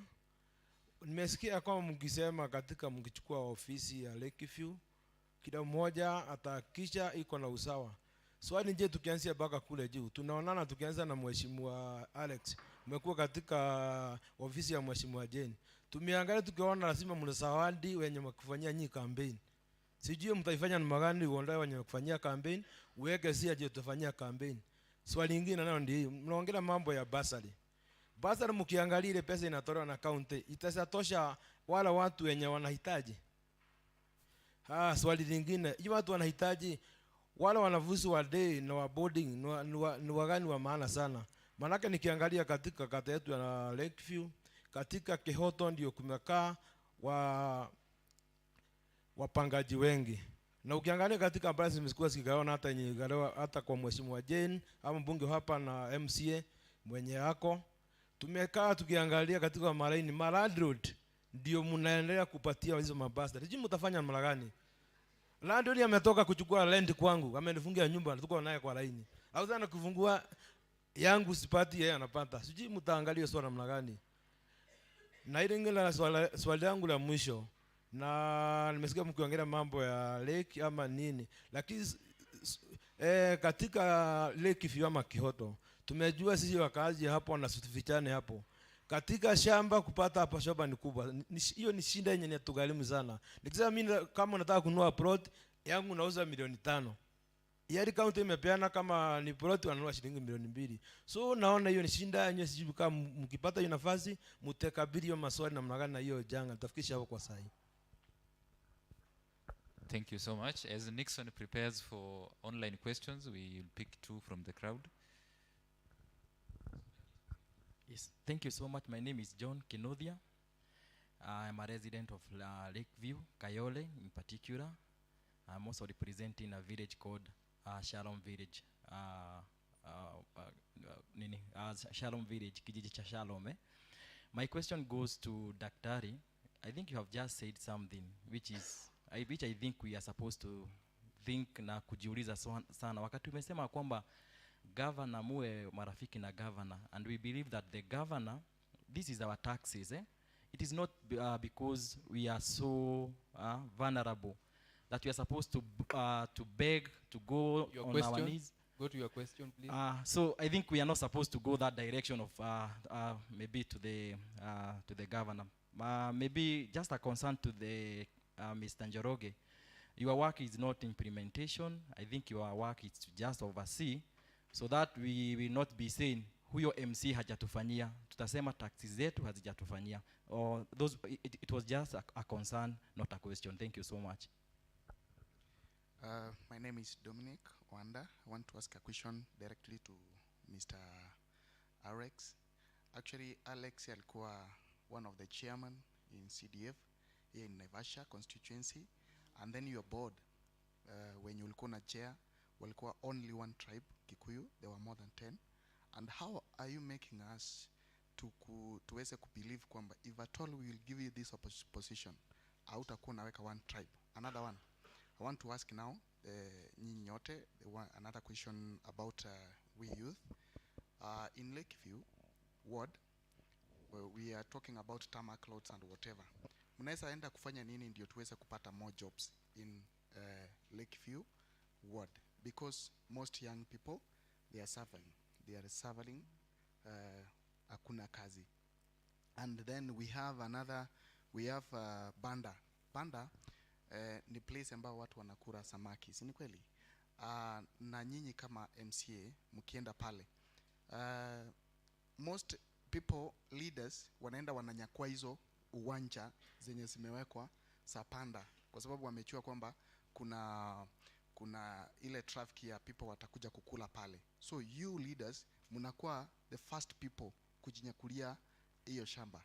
Lily, are you saving us ama mnaenda na your own interest? Another question 3, just nimalizia hapo. One, niulize swali lingine. Madam alikuwa mwalimu, and then we know you.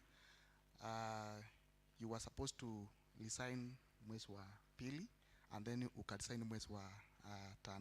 Why? Thank you. I think just as a moderators, we are concerned by especially the questions by X.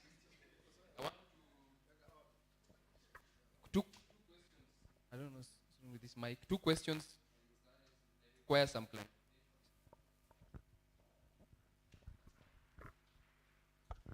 Thank you.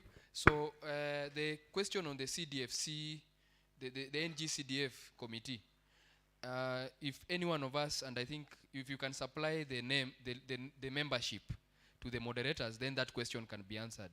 And if we find otherwise, I think you need to withdraw and apologize, because you've even mentioned a community, and I don't think that was the spirit of this debate. So I think let's be, for the people who are asking other questions, we agreed that let's be objective in our questions, things that will help this ward and this county to move forward. Sivo? And then the issue of land grabbing claims, of course, and also the issue of resignation. I think those are very personal issues that, of course, as much as they are provided in law, you cannot just give a sweeping accusation if you don't have information. So, Mr. Alex, if you want your question responded to, you can supply the information to the moderators, so that we don't dwell on issues that are not substantiated. I think the questions online, just 1 or 2. Yes, there are 2 questions. So, and they are being asked by Maurice Mwangi. He's asking, other MCA only attend committee meetings to secure the lucrative sitting allowances, but not represent the people. How will it be different from you all? Then the second question is asking, the MCA should provide a link between the assembly and the public on the delivery of public services. How will you all execute this? How will you do to not be consumed by the system? Thank you so much. So back to you for the questions. Then we'll come for the second round. Okay, thank you very much for those questions. When we are looking at the issues that are coming up, there are some that are cross-cutting. But there's one concern about voting patterns. There's Andrew who raised the concerns about some people vote in Lakeview and live in Viwandani. And there is also, I would want us to tackle that together with the issue of bursaries. Other people coming from other wards to get bursary in Lakeview ward. How are we going to ensure that there is actually equity? And there are several other questions about bursary, including the issue of accessibility, equity. How are we going to ensure that there is fairness in terms of distributing the bursary? There is concern about college, high school, and primary school students who are seeking bursaries. I think here we can look at the criteria that we are going to use to disseminate bursaries. Perhaps then let's start with the bursary issue. What criteria are we going to use to distribute bursaries to ensure that those who need it most are the ones who benefit? An interjection.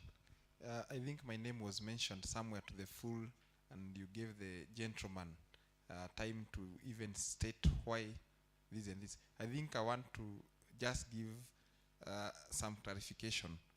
In the year 2017, after the general election, an MP was elected within Naivasha. Alex Mbugua was not on the ballot. I did an application to become an NGCDF member. From there, the chairperson of that committee that was doing the selection was a DCC by the name Masinde. From there, we sat down as committee members coming from various tribes, and I can assure you it was not just from one tribe. We had other tribes, because Mheshimiwa Jane Kihara would not have been that tribal. Then, out of nowhere, and out of profilation that we had there, I became the chairperson through an act that says that you must have a degree. I had my first and second degree, and none of the other persons qualified. So I became a chair of a committee because I merited to be there, and I am here today. So I had no control over that committee. It is controlled by the National Assembly at Nairobi. Thank you very much. Thank you, and we shall not go back to that unless Asante. Evidence is tabled here. Yes. By the people who raises the accusation. Asante. So you can focus on the question of bursary that was asked by Yeah, just to recast it clearly, what are we going to do to ensure that there is equity in the way that bursary is distributed in Lakeview, so that those who are deserving are the ones who get it, and we don't have people who the community knows they are able to pay school fees benefiting from bursaries? Thank you very much for that question. I think I'll start first and foremost by going first by ensuring that there is a gentleman by the name of Pio who said that the tax collection within Naivasha is very, very high, but we don't have it resonating back to have the resources distributed back. Because from this tax that is collected here within Naivasha, Naivasha currently has one of the highest population. I think it is the most highly populated within Nakuru County at the moment, at a population of around 160,000 registered voters also, I think. So if we have one man, one shilling from the county assembly that we pass, from the money that we are given by the national government to the county assembly or to the county government, the quota of that money, it should be distributed according to the population, not geographical quotas or something. Then when it comes to Naivasha, we have been given money according to our population. We come to the ward level, we say we are giving money according ward by ward. Like for instance in Lakeview ward, I have 21,848 registered voters. When you go to Biashara ward, they are just merely 11,000 voters. There is no way we shall be having equal budget between Lakeview and Biashara ward. So I require my budget to be heavy, so that when I come back to the bursary giving, my first agenda will be to ensure that the committee that will be composing the bursary committee within LakeView will be well represented. First of all, the first agenda to take care of is the inequalities of the people. I'll ensure that the communities are balanced within that committee. Then the secondary, bursaries within my government, LakeView ward, will never ever be given within the office. If it is Kehoto, we shall be coming to Kehoto field. Tunasema ya kwamba kesho saa 8 ya mchana tunaanza kupeana bursary pale Kehoto. So everyone will be given bursary there. And we shall ensure that if there is a landlord that is on the line, ataambiwa akae kando kwanza, because we shall ensure that yeye hatapata bursary kwanza. To ensure that viwandani, biashara na hatapata that bursary within my ward, I will ensure I will be carrying the registered voters from IEBC forms. If you come to take bursary from my ward, you must produce your ID certification that you vote within LakeView ward. And if at all you come from LakeView, unapata bursary yako, because it is not mine, it is your tax that I'm giving back to you. Okay, thank you very much. Alex, we will come back to you because there is an issue. We can pass on the mic. Okay. You will Thank you. respond to this now. But the question of sufficiency of bursary, is the money enough to give everyone who requires the bursary? And that's where the issue of having a very clear criteria of how you will determine who needs it. Yes, madam, what are you going to do to ensure that there is equity in distribution of bursary? Thank you. In the first place, the amount of money that is given out for the bursaries are not actually, it's not enough for everyone, because we have got a bigger population in our area. What we can do is that the needy, the most needy children, we live with them, we know them. So the fact of the landlord getting and the other one missing out will not be there, because we are living with them and we know them. So first we shall find out, using a committee that will form, that will involve every tribe, remove tribalism, remove nepotism, make sure that the people seated on that committee will give us the actual people with actual needs. Actually, even before getting the bursaries, we'll have gone and done a survey to know the children that are really in need of the amount of money that is going to be given to them. And also here, I have an added advantage, because the money is not enough. I have been working with Bloom. Bloom is a group of my friends who normally sponsor children join secondary schools from Form 1 to even to the tertiary colleges. The ones who are lacking out of that, maybe I could get them the sponsorship from the other side. So my job here is lobbying out. If this money is not enough, what else can I do for my people? Can I link them with other donors and sponsors who can help the children? Because we have got many bodies that help. Okay. But on the MCA level, we'll go by their priority and the children who are most needed, so that the people understand we have given this child A because the child needs. We have left out child B because the parent is able. Okay, thank you very much. So you will do a needs assessment. Okay, thank you. Dr. Kuria, the same question. Very briefly, what are you going to do to ensure there is equity in distribution of bursaries?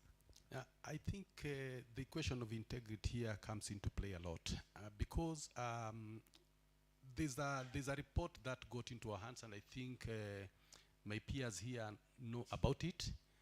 The last bursary that was disbursed in LakeView ward was 3.731 million.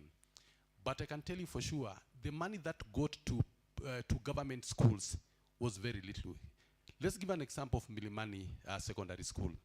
The one who got the highest amount of bursaries, 2,000. But when we go to Naivasha Mixed High School, they were getting 10,000, some were getting 15,000. When we go to LakeView Secondary School, which is also a private institution, they were getting 10,000, 15,000. And we have the records. Actually, it is there in the public domain. Then the Okay, question is this one here. Yeah, How please tell us what you will do to address the iniquities. Yeah. Yeah, because we need to treat everyone equally. We need to treat everyone equally. Let me just raise something, because there is the question of equity, but the integrity must come first of all, even before the equity. Because if we can have maybe the area member or the MCA colluding or cahooting rather with the proprietors of those schools, because they have been given these bursaries, maybe it's like about 800,000, and this money again is withdrawn, and then they divide amongst themselves. Is that what we want? Even if we talk about equity, and we know this is what they are doing, again with the proprietor of those schools, that is a very big problem. And I can mention 3 schools that are involved in this. One is Kenya Institute of Development Studies, because that is one of the conduits that has been used to siphon the public money. Number 2, it is the Naivasha Mixed High School. Number 3, it is LakeView. And the 4th one, it is Vera Beauty College. We don't have them here, so they will not be able to respond. Yes. So I will request that you don't mention the names, but tell us, because then you are seeking to replace the current MCA. Yes. Or the MCA that was doing, as you are saying. Yes. But what if you take that position? What will you do to ensure that that does not happen, and that the people who want or deserve the bursaries are the ones who benefit? Now, there's a committee that has, even as we speak right now, there's a committee that does this. So this is not supposed to be a one-man show. It is supposed to be a teamwork. And that's why I said, in my office, we'll be having a ward development committee. And one of the things that we shall be doing is timely, equal, and meaningful distribution of resources, regardless of where we come from. And there is a question that has been raised here about maybe landlords getting that money. Now, if this money is being given in public daylight, and people are coming to give out, maybe to collect the forms, fill them, by the time they are returning them, the forms, so that we can actually qualify for this. While I know this money is not enough, I think it is prudent if we can just uphold maybe a lot of integrity from ourselves, because that is where the biggest problem is. So I think basically what we need to do is to have a very elaborate committee that is supposed to address this issue. Because once we have this committee, they'll be the ones to select the people who qualify for these bursaries, but not Moses Kuria, and not Moses Kuria's office. Okay, thank you. So you will make the process more transparent. Certainly, yes. To ensure that people who deserve the bursaries get them. Thank you. Yes, please. Let's just wind up with Mr. Njoroge there. Tell us what strategies you will use to ensure that the most deserving students get bursaries. Number 1, bursary, it is not enough. Because this money, it is not enough for our people. But to have this, or to include, or to make everybody or everyone who desires or who needs the bursary is being given the opportunity. It is to by having a teamwork bursary committee, which it is going to include most of tribes, because here we are cosmopolitan. And by that, we are going to, the team is going to help by selecting and having the very needy people, the very needy children, the very needy students that need the bursaries. And when we come the other thing, it is to eliminate this kind of kickback. It is going to help me to eliminate this kind of kickback, because you do not need to go and pay amount of money in a certain school and then you expect to be given the amount of money. That does not show the integrity. And by that, we are going to have a lot of problem, because we are having a retro amount of bursary that is given, and we are having a huge of, need people.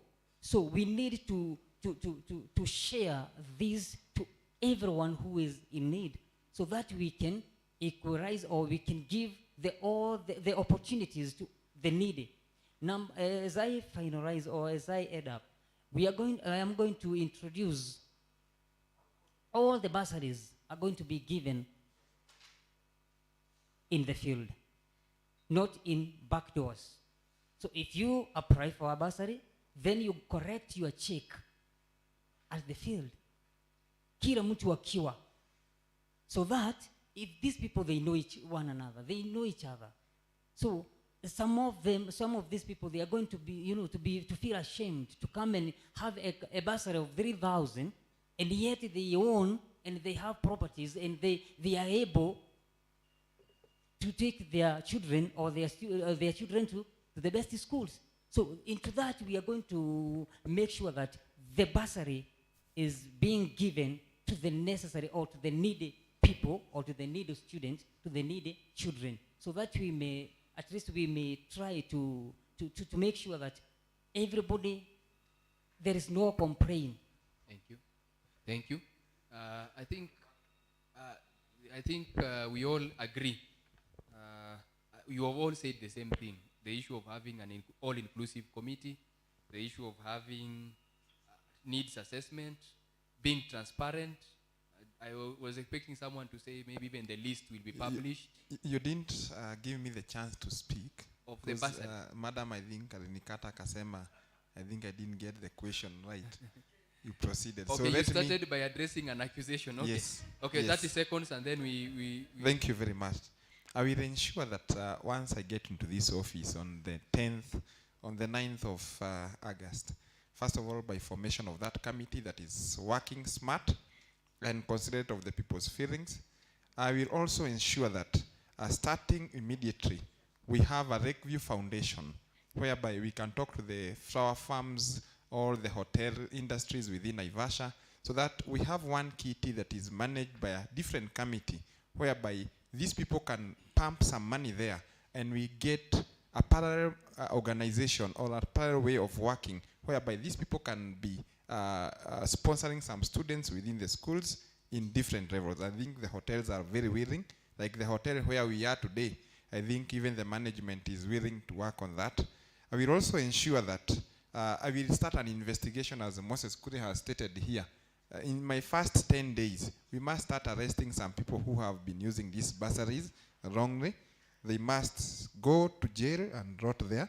And then I will ensure that I talk well to the governor and to the county assembly to ensure that we have the amounts within the bursary committees increased from the level that we have right now. If I'm given 10 million within LakeView Ward, I think I'll serve my people very, very well.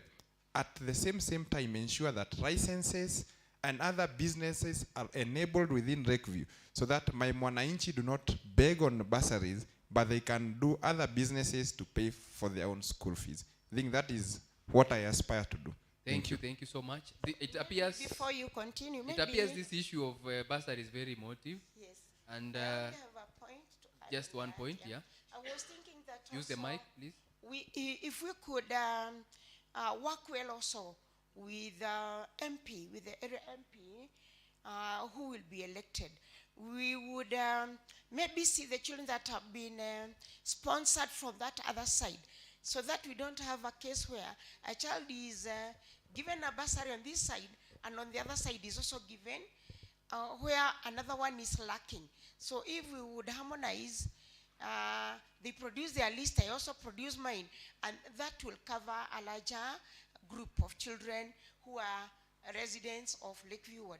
Because the MP might give some children that belong to my ward, so that I don't repeat the same, so that the needy child also gets. So I think we could work together so that many children get the bursary. Thank you for bringing up that very important idea of coordination. And I think I'm sure it's in the minds of all the others, coordination with other agencies. But as we concluding this session, let it be on record that bursary is very complex and emotive. And if the position of the civil society in Nakuru and in other counties where I work, the Rift Valley Budget Hub, is that the county would rather let go of the function of bursary so that they focus on the functions under Schedule 4 of the Constitution of Kenya. If that is developing vocational training center, ECD centers, and long-term empowerment. I think if the other issues are addressed, as you mentioned earlier, the demand for this bursary will reduce. Because what value does it have?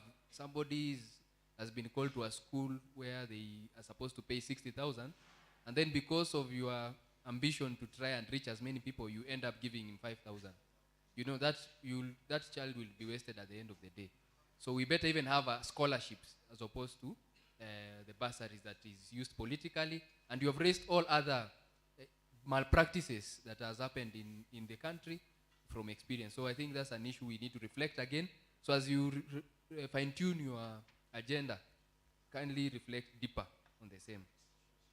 The last question before we go to the break is the question of youth and employment. It will be very unfair because quite a number of them are here if we don't tackle it. And I want you to reflect deeper on alongside the roles of a member of county assembly.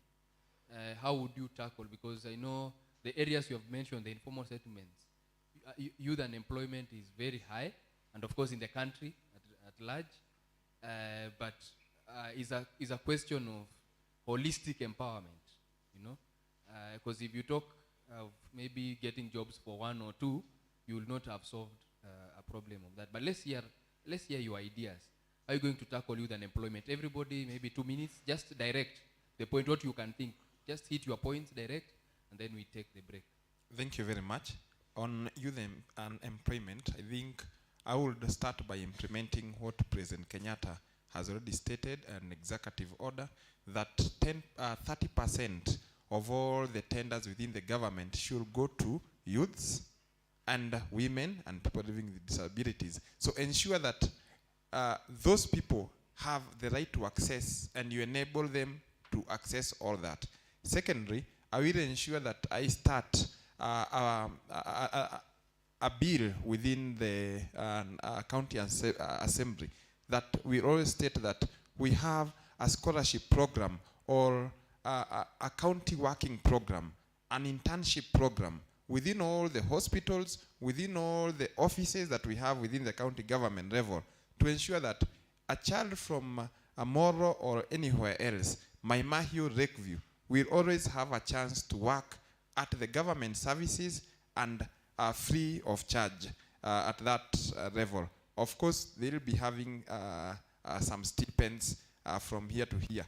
And as I conclude on that, ensure that the talents are nurtured within LakeView by ensuring that if it is football, if it is fish industry pale chini hivyo, I ensure that wale vijana wa pale Kehoto ambao wanatega samaki kule hivyo, I will ensure that I start a policy and a bill that I will provide boats for them that are licensed by the county government, and the people there, they'll be fishing without fear of the government or something else. Thank you very much. Thank you. And the rest, please link it with the county executive, because I've seen, and I need this also to go on record, member of county assembly is pushing for social protection programs that are not linked to the mandate of the departments. A good example, you distribute poultry or chicks for poultry projects, and then you have not linked it with the agriculture and livestock extension services. Then what happens? Capacity issue emerges and the project collapses. So sustainability. So even as you think about sports, what sustainable measures are you going to put in place? Just reflect about that as the others also respond. Very quickly, as he has saved us time. Okay, thank you.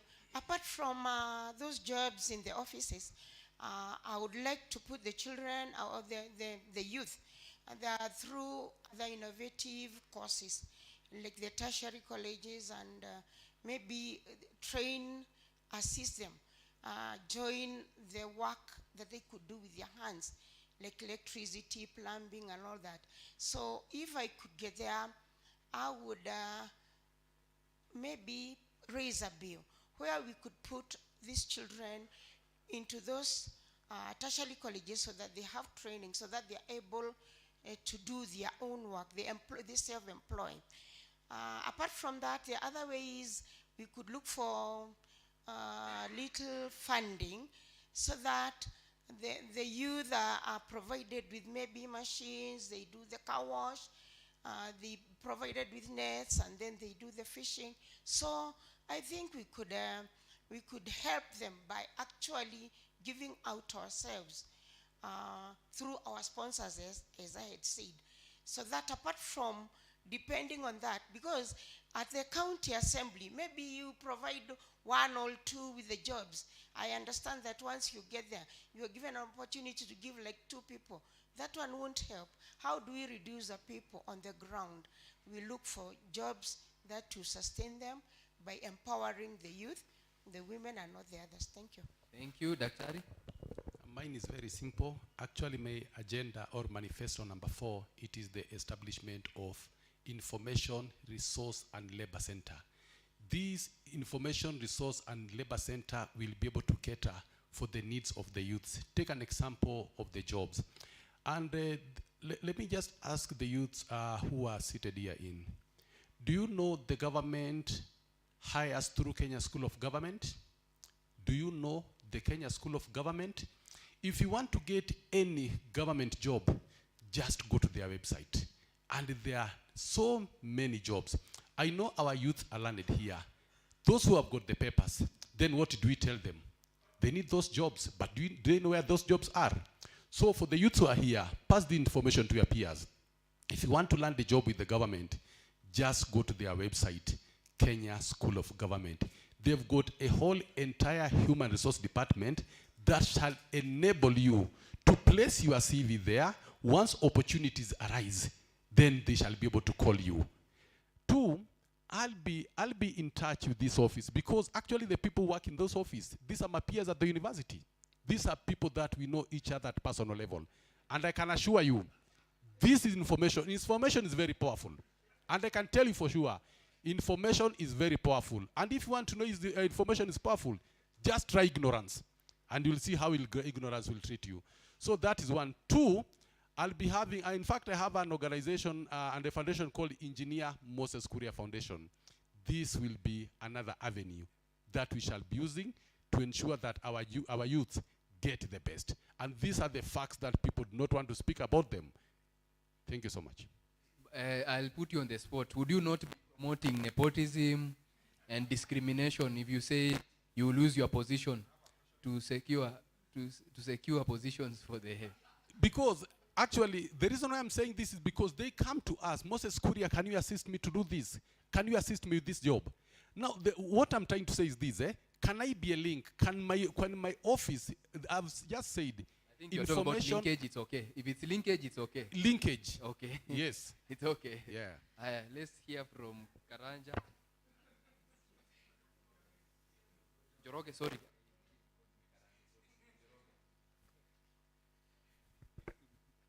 So, in the issue of the youth, today we are having, or we do not have, a white-collar job. Since our youth are so educated, they have diplomas, degrees, and they are having a lot of, there are a lot of activities that they can be empowered with. And this needs a sober-minded reader who is able or who is going to take, to take the initiative and to help these young people. As for me, I have been writing proposals. And I have, I have made a lot of youths come together through groups. Because since there is no a white-collar job, there is no way that you can be able to help these young people individually, because there are many. Number 1, it is to have a strategy, or to come up with a strategy that is going to help these young people. I look at sometimes something that I call common interest group. Something that brings you together, that's something that is in common. I use that platform to make these young people come together. For instance, sports.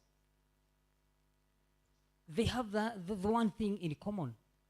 And through that, they can be having a certificate that can be used to finance them, and also to have a project that is going to reduce unemployment. Number 2, it is their talents. myself, I am a musician, and that's why you call myself Kioneki. Kioneki is my second album. So when it comes to talent, I understand because I am in it. I have been doing it. So I am going to take all these and, you know, and harvest all these talents and comes together to promote our people, young people, to make money through their talents. As and that is including even sports. Sometimes I don't understand.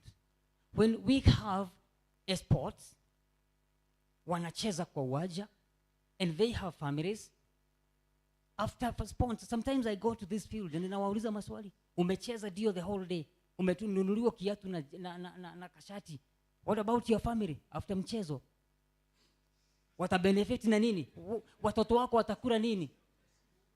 So lazima tuangalie. Okay, so the roles of the MCA utafanya nini hiyo moja? It is making sure that they have something else. They have something else in terms of projects that they are doing, connecting to their talents, so that they have at least a coin somewhere. As I wind up, to have, and that is going to help me to have a sustainability, you know, to have something that is continuing, to have something that is continuing, not because I am vying. After 5 years, then I forget them. It is something that is going to have a maintenance. That's something that even the young, they are going to admire as we continue. As I Thank you. I think you've had your time. Thank you. Thank you. So what we're going to do, let's clap for our aspirants so far, our candidates. Let's stop at that because we are noticing that our time is far much spent. I'll request that the DJ, you prepare for us some very nice music. We'll take some a question from Moses Kuria. No, we'll come to that. We can start with that. You speak to us, speak through the moderator. So can we take a 5 minutes break? And then when we come back, we'll only tackle 2 issues, service delivery and then the conclusion. So we are not going to stay here so much longer. I think they have articulated and you've been listening. Kisikiza? Tayari mumeanza kuona kiongozi? Yeah, I think Bansi has something to say. Yeah. Am I allowed to answer to the person who wondered how I retired and how We can start with that when we come back. For now, we have closed the session of the candidates. Yeah. We still have, there are some issues that came from the audience that we have not tackled in this session because they feature in the issues that we will be talking about after the break. So kindly, 5 minutes break, take a bathroom break, stretch, then we come back for the final session. Manulima, kutumbola ngaite.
first one.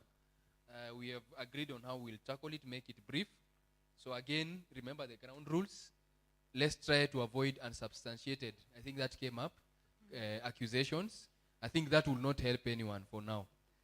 If you have any complaints, specific complaints against these candidates, there is the law. The law requires you to report. If there are issues, you have evidence, you can report to the police station or any other related agencies. As for now, let's focus on what brings us here today. So, Madam Bansi, please take over. Thank you very much. Karibuni sana. This session will tackle two key issues, and then we start closing after hearing from our audience. But we will start with the service delivery aspect. We all know that the reason why we devolved or created counties is so that we can bring services closer to the people. And these are essential services. We're talking about water, education, security, like security lights, and agriculture, and all those other things, as provided in Schedule 4 of our Constitution. So in this session, the first question we want to tackle is, when you think about Lakeview Ward, what are the two most pressing service delivery issues that you see as an aspirant, and what will you do if elected to tackle them? What are the two most pressing service delivery issues for Lakeview Ward residents, and what will you do if elected as a MCA to tackle them? Karibuni, we can start with Mr. Alex. Microphone iko pande gani? Yeah, we can start with Mr. Alex. Karibu. Thank you very much. One of the issues on the service delivery that I would tackle within Lakeview, we have the health, and I quoted and said it very, very well. When you go to some sectors, like for instance Manera, Cuba, we don't have any dispensary there at all. We need one at that sector, and we also need one at Kihoto. At Kayore, we are told that a dispensary opens on Monday and closes on Friday 5 p.m. I don't know whether we don't get any sick people within the weekend. So we need to really reinvestigate that and work on that. At the same time, you have the management still under health. You have the management of the sewerage system within Lakeview ward. When you go to some places like Kihoto, and you have the water coming up, like last year, but when we had some flooding that happened within the area, when the lake flooded with water, you find that all the sewer system was totally damaged within Kihoto area, and that is a hub for cholera and other diseases. So we need actually to really investigate and work on that. When you come and think about the second part of service delivery, we have the street lighting themselves. We have cartels that manage the street lighting within Kihoto. I think during the former MCA, before he passed on, the street lights used to work. The Murika Mwizi used to work. All of a sudden, I don't know what happened, that things start falling apart within that area. So we need to really have a system of working within that area. The rake that we have here as part of our service delivery, because the rake belongs to the county government, under the management of the county government, we need to create hatcheries that will ensure that the fish that is fished at the rake level will not be diluted, or the extinction of it will not happen, because we cannot have the people who are called, I don't know, I don't even remember their name very well, because they've been shooting our boys and the Coast Guard. They've been eliminating people. Unapata kwamba maisha ya samaki ni muhimu sana kuliko hata maisha ya binadamu katika ziwa la Naivasha. So we need to really think about that. And when it comes to education, because it has been developed two top pressing issues. You've talked about health, You've talked I about think the in sewer LakeView system. everything is pressing. That's why you find that I have going for everything, because we don't have leadership within LakeView. But the two most critical ones that you feel if I you think address this, you will have the handled the issue. health part, when we come to the hospitals, that one is first thing, and within health tumesema tutatua pia the drainage system within Kehoto, si tunakaa na takataka hapo nje. Then at the same time the rake system must be well taken care of, and I think those will be my top agenda, because with the rake, employment for the youths will come, and Alex will be a very happy leader serving the people. Okay, now before Thank you you. hand over the mic, and in just 30 seconds, how will you address these issues? The lake system and health. The health, I have said it very well, that in the first proposal, we must sit down as the residents of LakeView and decide that this is where we shall set a hospital or clinics at Kehoto. And we identify the area, and immediately we start on it within the budget that we shall be having. On the other part of the rake system, how shall we manage the many things that are happening there? Let us get boats, get licenses, employ our youths, and also create a market for the fish away from Kehoto area to the other regions far away from there. So I think that one will ensure that all these people are well taken care of. Okay, thank you very much, Alex. We move Thank you. on to Madam Anne. The same question. What do you consider the top 2 most pressing service delivery issues for LakeView ward residents, and what will you do to address them? Okay, the same as Alex says, my first priority was on health, because people living within Kehoto, as I went through talking to them, seeking for the votes, they complained that they would have liked to have a clinic where they get first aid before they go to the district hospital. So my first priority would be ensuring that they have a medical clinic where they would be supported. You see many cases of cholera, and that happens during rainy seasons. The other one would be education. The second one would be education. We know the development of education, the ECD, and apart from the ECD, the infrastructure of the ECD, encouraging, maybe defending them that they may have many ECD centers. And I was also thinking about a baby daycare center, because we see that most of the parents here, they are people who work at the flower farms, and most of them do not have places where to leave their children. So if we would establish one baby daycare, we would support the parents, leave their children there, and then they will be able to go to their jobs and come pick the child in the evening. So a very well organized baby daycare where the people are employed by the county assembly, and we are able to help the parents. Thank you. Okay, thank you very much, Madam Anne. Daktari, what are your top 2 most pressing service delivery issues? Yes, I think one is water, because this has been the biggest problem within LakeView ward. And the good news is, because I've been in touch with most of the people who work at the county level, as we speak right now, the county government is doing something just right above Maryland. For those people who know Kayole very well, the county government is going to install there 3 tanks that shall be used to build pressure so that water can roll down.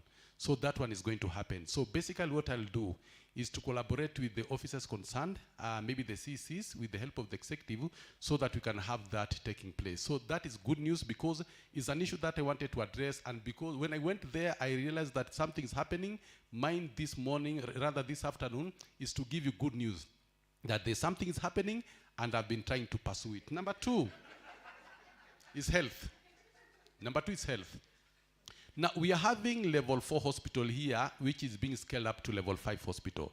Now, the good news about level 5 hospital is, one, we'll be able to have consultant doctors. Is it something that we can be proud of? Yes. Now, because of that, it will be possible at level 5 hospitals to invite other hospitals to collaborate with our county hospital here at level 5. And a good example I can give here is of the Cuba. Cuba actually, if you take an example of healthcare in Cuba, it is one of the top notch in the world. So we can do a collaboration with them. Number two, these are the centers of excellence in India.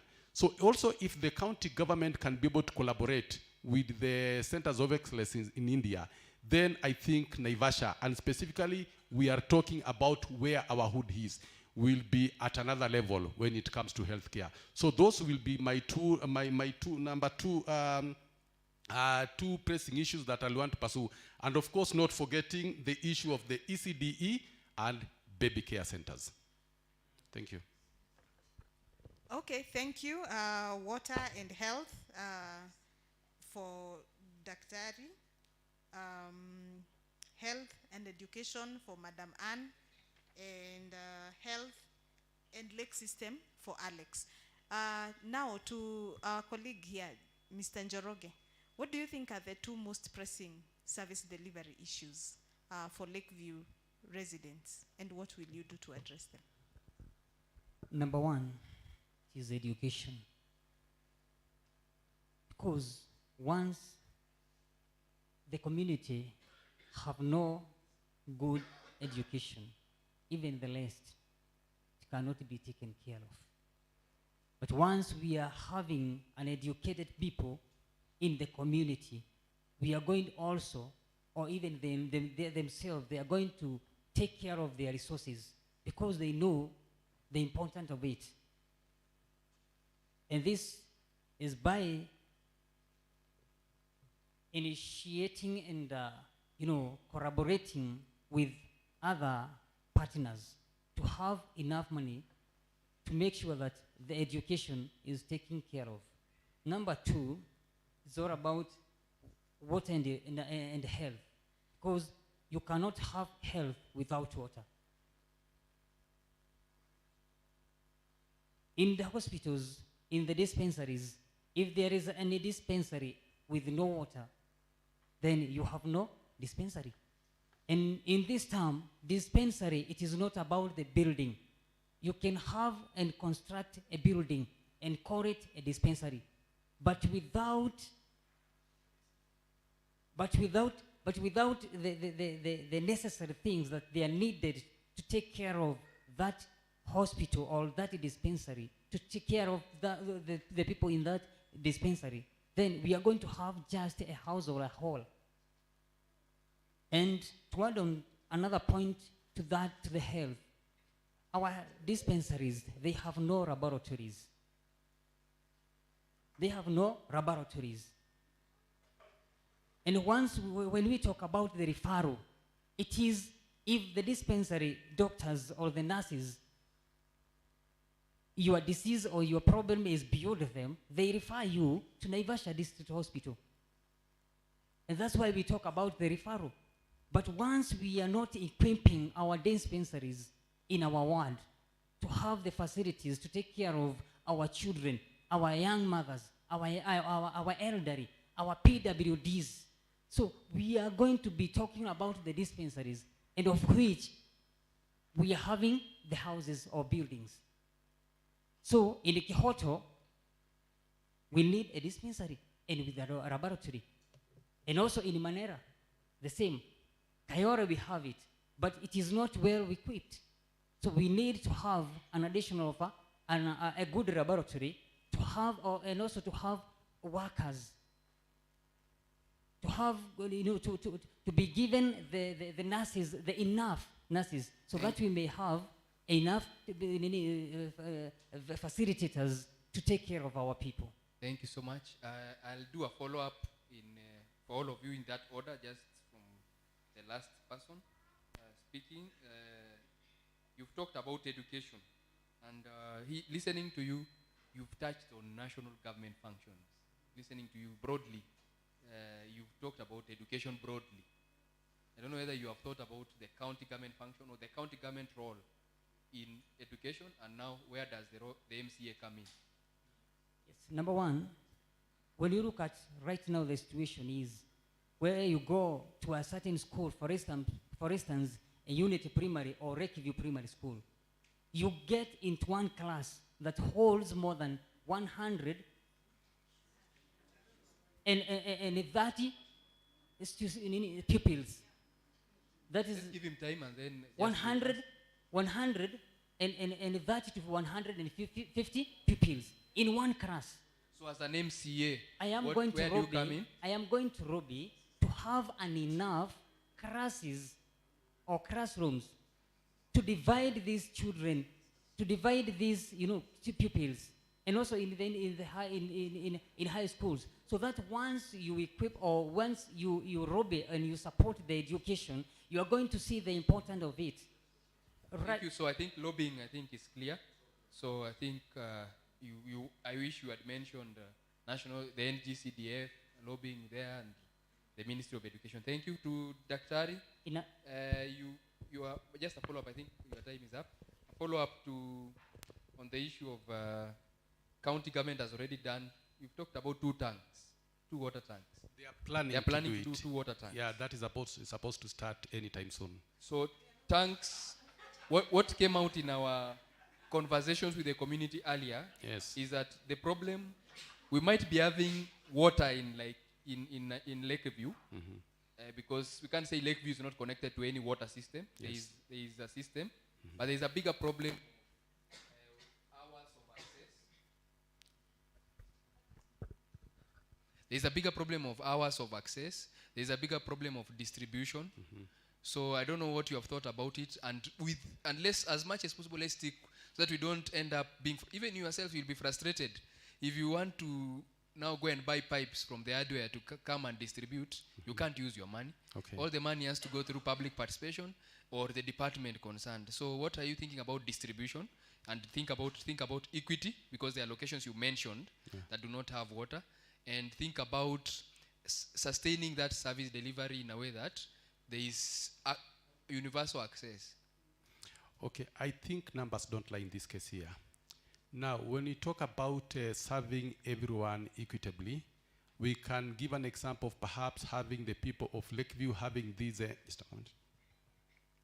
We can have the people of LakeView maybe getting water on Monday and Tuesday, and then maybe Wednesday and Thursday, because this is happening actually even in Nairobi. You cannot have water running throughout. You cannot having water running out. I mean, it's not possible, even in Mombasa. So let us speak about the reality. Monday, Tuesday, there is water in maybe Kayole, and then Wednesday, Thursday, maybe Kihoto, and then Friday, Saturday, place like Manera, and that will be okay. So I think the question of allocating specific days so that for those who are available to buy maybe the tanks, they can be able to do that so that they can have at least storage of water to sustain them for the remaining of the days during the week. And that has been the model that has been used to distribute water in the country right now. Okay, and from where citizens sit, then we ask ourselves whether by rationing water, are we really getting quality services? Is it quality services from where citizens sit that you have to wait for 6 days before the water comes back, and you have to invest in a water tank and all that? As you respond to that, I also want to bring in the issue of water treatment for this region, Naivasha, because citizens have experienced or continue to suffer fluorosis because the water is ridden with high levels of fluoride. Yes. What are you going to do to address that problem, to ensure that citizens, because the right to access water in our constitution talks about quality and adequate water supply. That is the right that citizens have. What are you going to do to ensure that they get that right and that the water they access is free from fluoride? I think maybe we are getting lost at some point. I'm an engineer, and we are involved in policy formulation in this country. There is no way the county government can distribute water that is not treated. It is not possible. For the county government to distribute water, first of all, it must be treated. And therefore, that issue of having water that is not treated can never rise at the county level. It can't happen. So, Daktari, but fluorosis is a real issue in this region. It is. Yeah, where is it coming from? If the county is, all the water is treated, where is fluorosis coming from? this is the case. If you go to Kihoto, let's take an example of Kihoto. Watu wamechimba visima zao wenyewe. Are they consuming that water? Wanakunywa hiyo maji? I've gone there, they are consuming that water. They are consuming it, and that's why we are having the fluorosis. And that's why they are consuming that water. Order. Okay, remember we said no jeering, please. I think ours is to listen and gauge. So I hope you have your notebook. If there are things that you've noted that you need to make into consideration as you deliberate our viongozi wote, just note it. Sini sawa? Ours is to listen and also to engage them. But if there is any material misrepresentation of facts, you can raise it in an orderly way. Yeah. If they are not consuming that water, then where is the fluorosis coming from? If you can take an example of maybe Cuba, just the other day, they were piped, actually they received water just the other day. Where is that water coming from? Those are the questions perhaps people need to ask themselves, because these are the hard facts on the ground that perhaps people are trying to run away from. And just maybe to settle this and put it in records, there is no way, and I can tell you because we are talking about government policies, you cannot serve people with water that is not fit for human consumption. So you're talking about strengthening the regulations. So yes, that, yes. Water suppliers, because I know there are so many actors in the water sector, including service providers. So I think maybe what you are emphasizing is that there is need for, as an MCA, you need to, and all of you, if any one of you is elected, you need to strengthen the policies and laws and regulations for water service provision. Of course, government alone cannot supply water satisfactorily, and in any sector, the government alone cannot work alone. So maybe you've raised that concern. There is community self-help, there are organizations, and they just need to standardize this and ensure quality water service delivery. That's okay. Thank you. And we can give Mwalimu. You talked about, I kept a question for you on, you've served as a teacher, and I felt like this one really, you really need to help us tackle it. You talked about ECD, you talked about baby care, but I didn't hear you mention vocational training centers. And here we are facing a very huge problem of unemployment, and these centers could help create employable skills among our youth. How are you going to, you as yourself, to change the perception? And you can change the perception through policies, rebranding these institutions. So how have you thought about anything around vocational training, the otherwise referred to as polytechnic? And just as a joke, kitambo tulikuwa tunaambiwa anguka alafu uende wapi? Polytechnic. I hope you've not been a propagator of the same as you are a teacher. No, si kuwa propagator wa the same. Maybe what I can do is maybe strengthen the policies, as you have said, ambazo zinaweza saidia kuundwa na kujengwa kwa polytechnics. Actually, LakeView ward, sisi tuko na disadvantage moja. If you look at viwandani, wako na ile polytechnic iko huko Bishop Wambari. Ukienda Hell's Gate, kuna polytechnic hapo karibu na Merera Secondary School. But LakeView ward yote hatujakuwa na polytechnic. Okay, we are lucky kuna ground mahali ambapo although ni shamba la mtu mwingine ambaye amepeana ile ground ya police station. So if the county government can secure that land, inaweza kuwa our center ya kujenga vitu vingi kama hiyo tunasema health center, inaweza kuwa ya hiyo polytechnic, ndio watoto waweze kujifunza maneno ya electricity, plumbing, metalwork, woodwork. It is possible. Those things, those skills are possible. Bearing in mind that during my teaching I encountered some friends of mine in America I've been working with at Bloom Were Planted, a group that takes care of the children who transit from class 8, Form 1 to secondary, and also the tertiary colleges. Vile huwa tunafanya kusecure watoto waache kuzurura, huwa tunawachukua even wale wako secondary, Saturdays wanaingia kwa wale wa dressmaking, wanafunzwa kushona, such. So if we could employ the same tactics that I have been doing with my group in LakeView ward, I assure you tutakuwa tumeondoa watoto barabarani, tunaweza kuwatafutia njia za kuwa kimu waweze kujiendeleza wenyewe. Thank you so much. Thank you. For you, Mbogwa, You talked about, you mentioned a dispensary of interest, Kayole dispensary. It seems it's from my assessment, it seems it's the only reliable facility that we have.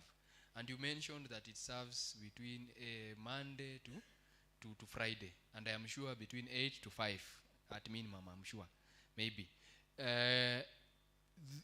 What this discussion is taking us, and I think it will address several questions that I'm sure people are thinking about, is have you thought about upgrading of this facility as a solution?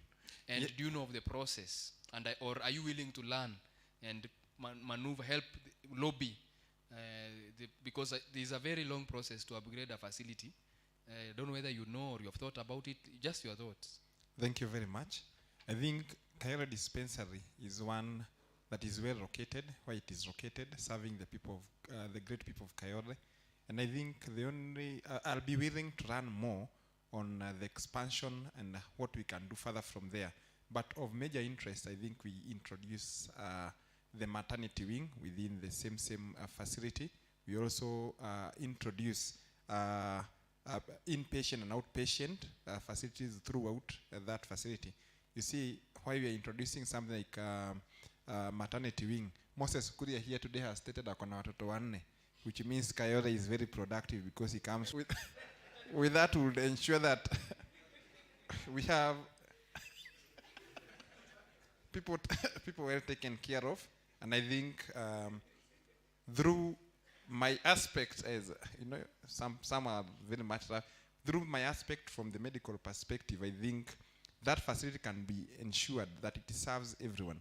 I am sickened by situations whereby during any uchaguzi ambao unaendelea, the clinic is converted to be a voting center instead of treatment of people. So it means the government of Kenya, and more so the county government, had a misplaced priority, because if the same facility was in Kehoto, I am very, very sure it could never have ever been used as a voting center. So I'm very, very sure that with proper priorities and consideration of the people, with its expansion with maternity wing, in and outpatient wings, I think the facility will be very, very, very much functional and ensure that the laboratory facilities are there also. Just for your information, that's a very good vision. Thank you. But for your information and for information of all of us, if you invest the word resource envelope to construct maternity wing, to construct, that will just be a building.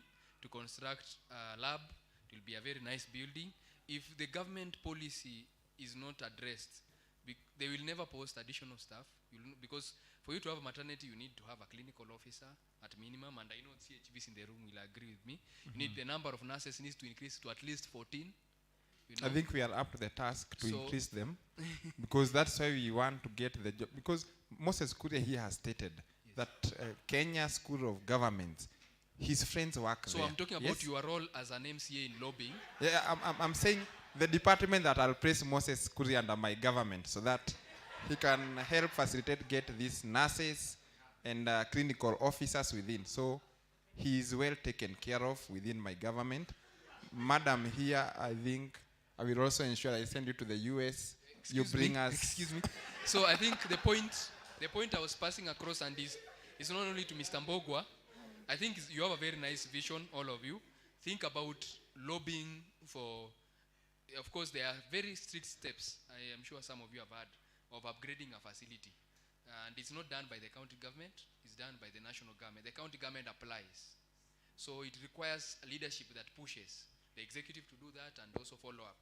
So that, because once it's upgraded, now you have a right, you are entitled as a community to have the inputs, including the infrastructure, the human resource, the medical drugs and commodities that fit that level 3 or otherwise.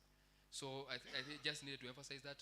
Before I give to Madam Bansi, any one of you has a brilliant idea on how to handle the question of CHVs, community health volunteers, or strengthening community health strategy, a brilliant idea, you just raise up your hand and then we allow you.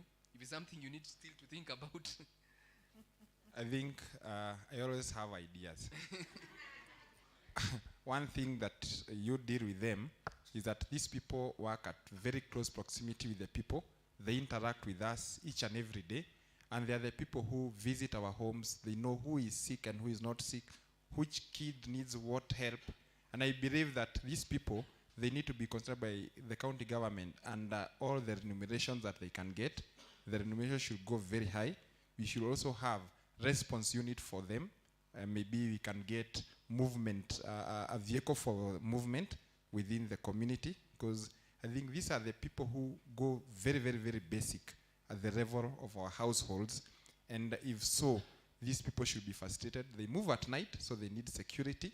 And at the same, I was in one seminar and they requested for torches at night. They request for very basic things. So the only thing that you can do as a government, have a good budget for them, that they'll get remuneration, and also they are well taken care of. So I'll take care of them. That was anything that he has not mentioned that you've always, anything that, because all of us agree on remuneration. Yeah, Daktari, and then Bansi, you take over. I think the issue of other stakeholders in this case here is very important. Like for the community health volunteers, I know of an organization called World Vision that is working together with them. And I think it would also be important to bring in other partners like WOFAC so that they can be able also to synergize with the community health volunteers. Because if we put it at the county government only, that cannot happen. And therefore, besides World Vision, we can bring in WOFAC and other organizations so that at least we can have these people brought on board, and then they're able to address the issues that are at the bottom of the pyramid. And I think that would be a very good model to work with, and a practical one for that matter.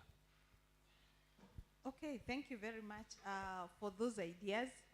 And I'm listening to the ideas we have, and they are very good. And until we get to that county assembly, and there are so many things to balance. I know when we talk about a 21 billion budget, Kibet said when we were starting, that is a budget facilitator. When you look at that budget, the allocations, you know, sometimes it becomes very difficult to think about where are we going to get that money. And perhaps as we continue with this debate, you could start thinking about how should the county increase revenue so that we can have money for all these things that we are saying. Okay? But for now, we want to open it up to the audience and hear the questions that they have. I think we need to take 3 critical questions about service delivery from our audience so that our candidates can respond to Peter. Okay, thank you. So a quick ground rules again on the questions. Please make your questions objective. We are not here to bash one another. So let's strictly make it a service delivery issue. So I'm seeing a number of hands up. A couple of you had already gotten an opportunity earlier. So I'll give priority those who had not. I'll start with the 2 gentlemen. So I'll give you an opportunity to ask 1 question. So I'll start with the Retail Mtani Connect, then next one behind, then 2 gentlemen on the front, then a lady, then then one at the back. So please, one question, make it short. You've listened to those who are their thoughts about priorities. If you have otherwise, if you have ideas otherwise, this is the opportunity also to raise the questions on the same. So let's make it brief and straight to the point. I'll start with him first. Okay, thank you. My name is Wekesa na mimi ni mkazi hapa Kyoto. Na wengi wenu nimesikia mko na mambo mazuri, mnafikiria sana kuhusu dispensary kujengwa Kyoto. Na hii ni shida tumekuwa tukizungumzia hizi miaka zote zimepita. Na vyenye tunajua issue imekuwa ni shamba. Na pengine mimi kitu ningependa kusikia ni nini mtafanya ndio tupate hii land, kwa sababu tutakuwa tunasema tu dispensary, lakini kama hakuna shamba, hiyo dispensary itajengwa kweli? Haiwezekani. Yeah. Again, my name is Rose Maru, CHV, Community Frontier. I'm a Arab technology by profession, but kuna shida moja nataka kuuliza Alex. Wakati umeongea mambo ya Kayore, nimetoka Kayore dispensary, they are my neighbors. Yes, hizo facility kuna hizo surfaces. Hiyo nyumba inafanywa kama ya wakati wa uchaguzi, ilikuwa ya staffs, but there's no, it's not equipped and there are no staff in our facilities. Another thing about the laboratory, like now I'm working in a laboratory, but for sure I've been working for the private hospitals like 10 years ago. Ukiingia kwa hiyo ama mkiingia, what you do about us. Another things are about the CHVs. Tunapitia mambo magumu sana. For sure wenye tumekuwa na that bit all time wakati watu wanasimama viti, but hatujaiona mafanikio anytime since hiyo miaka yote tumekuwa wakisema watatusaidia. Tulikuwa nahitaji those things. Ukiingia tunataka kujua kabisa what we are saying, tutazifanya hivyo. Tena sisi tunastahili kupata hizo kazi. Like now hiyo dispensary, kama sasa ingekuwa na laboratory, I could have applied for the job. Thank you. Okay, thank you. Asanti. Kwa majina naitwa Matthew na swali yangu ya kwanza inaenda kwa kila mtu. Tulikuwa na container ya Beyond Zero. Ndio nilikuwa nauliza mkiingia mtaifanyia nini? Sasa hizi iko na wanyama huko KWS. The other question is directed to Moses Kuria. Umesema maneno ya maji utatoa Maryland. Now we understand Maryland ni Naivasha East. Ya LakeView itatoka wapi? The other thing ni story na climate change. We understand LakeView imeaffectiwa na climate change sana. Tuliona venye flooding ilikuja, nyumba zikakuwa submerged. What will you do in the mitigation and adaptation of climate change? Okay, mitigation and adaptation. Thank you so much. Thank you so much, mitigation. My question is very simple. As we talk about implementing, in which that is not our job, it is executive. I want to get from each of you, when you enter into county assembly, as the need of LakeView ward residents, what or which or what is your first bill that will sponsor? That's what I want to hear from you. Thank you so much. I'm Kinuthia, and I said earlier I was sent by more than 100 residents from Kayole called Shalom Village, and they told me to ask you this. Wamekuwa huko Kayole for more than 5 years. Wako na plots, wengine ni okay, sitaki kutumia hiyo jina, wengine ni wamejenga tu na pengine pesa za kukopa na nini, na hawajaipata haki miliki ya hizo plots. Wengine wamepromisiwa, tumeambiwa tulete hizo papers zenye tuko nazo huku, but up to this moment hatujaipata title. So nataka nijue mko na mikakati gani kama viongozi wetu ambao tutawachagua kuhusiana na hayo mambo ya title deeds. Asante. Thank you. Jina langu naitwa Jeff. Mimi ni mkazi wa Kayole, LakeView ward. Nina maswali mawili. Swali la kwanza liko kwenyu nyote, kwa sababu mmetuambia mengi. We have heard a lot and sure we heard. Hata kabla ya nyinyi wale walikuja walituambia. From your past experiences, what shows us that you can give us that which you're telling us? Number 2, this one goes to all of you again. Wale watu wanaishi Kayole wakiongozwa na AM na Julius. Kuna watu tulipeana mashamba yetu kwa serikali, wakapitisha barabara ya stima na watu wakaahidiwa kulipwa. To date, it is a story. What are you going to do to make sure those old men and women and young people who right now wanakomboa manyumba na walikuwa wamenunua land, as leaders that want to lead us, what is your take on that? Thank you. Thank you so much. So as we wind up, let's hear our questions from our socials. Yeah, so we've sampled questions from online community, and there is one question that all aspirants have failed to address.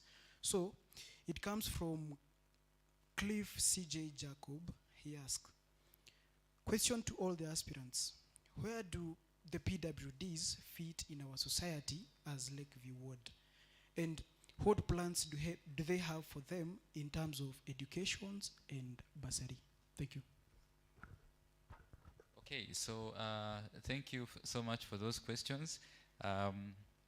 As you're about to respond, I also wish to ask a question on behalf of the LakeView residents.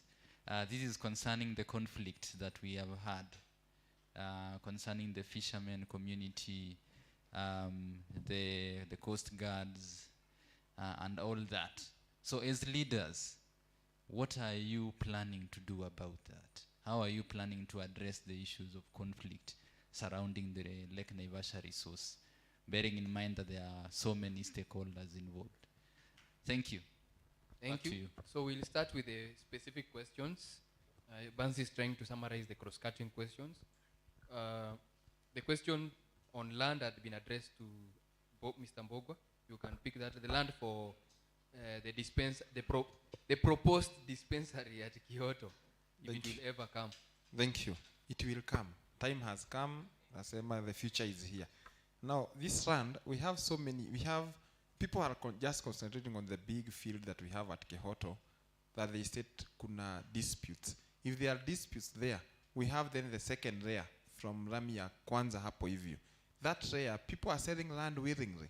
The county government can purchase land immediately and build as you wait for the court case that I think will take until Jesus Christ or the cows come back home, the next one. So we can buy land that is there, available for the people, because those people require it. It is a necessity at the moment. So we have land there. And I think that one will be immediately. Purchase of, you are considering purchase of land? Yeah, you just purchase land and build. Okay, because the lives of the people matter more. You have churches that have been built there, yes? On the other layer, we have churches. We have social halls.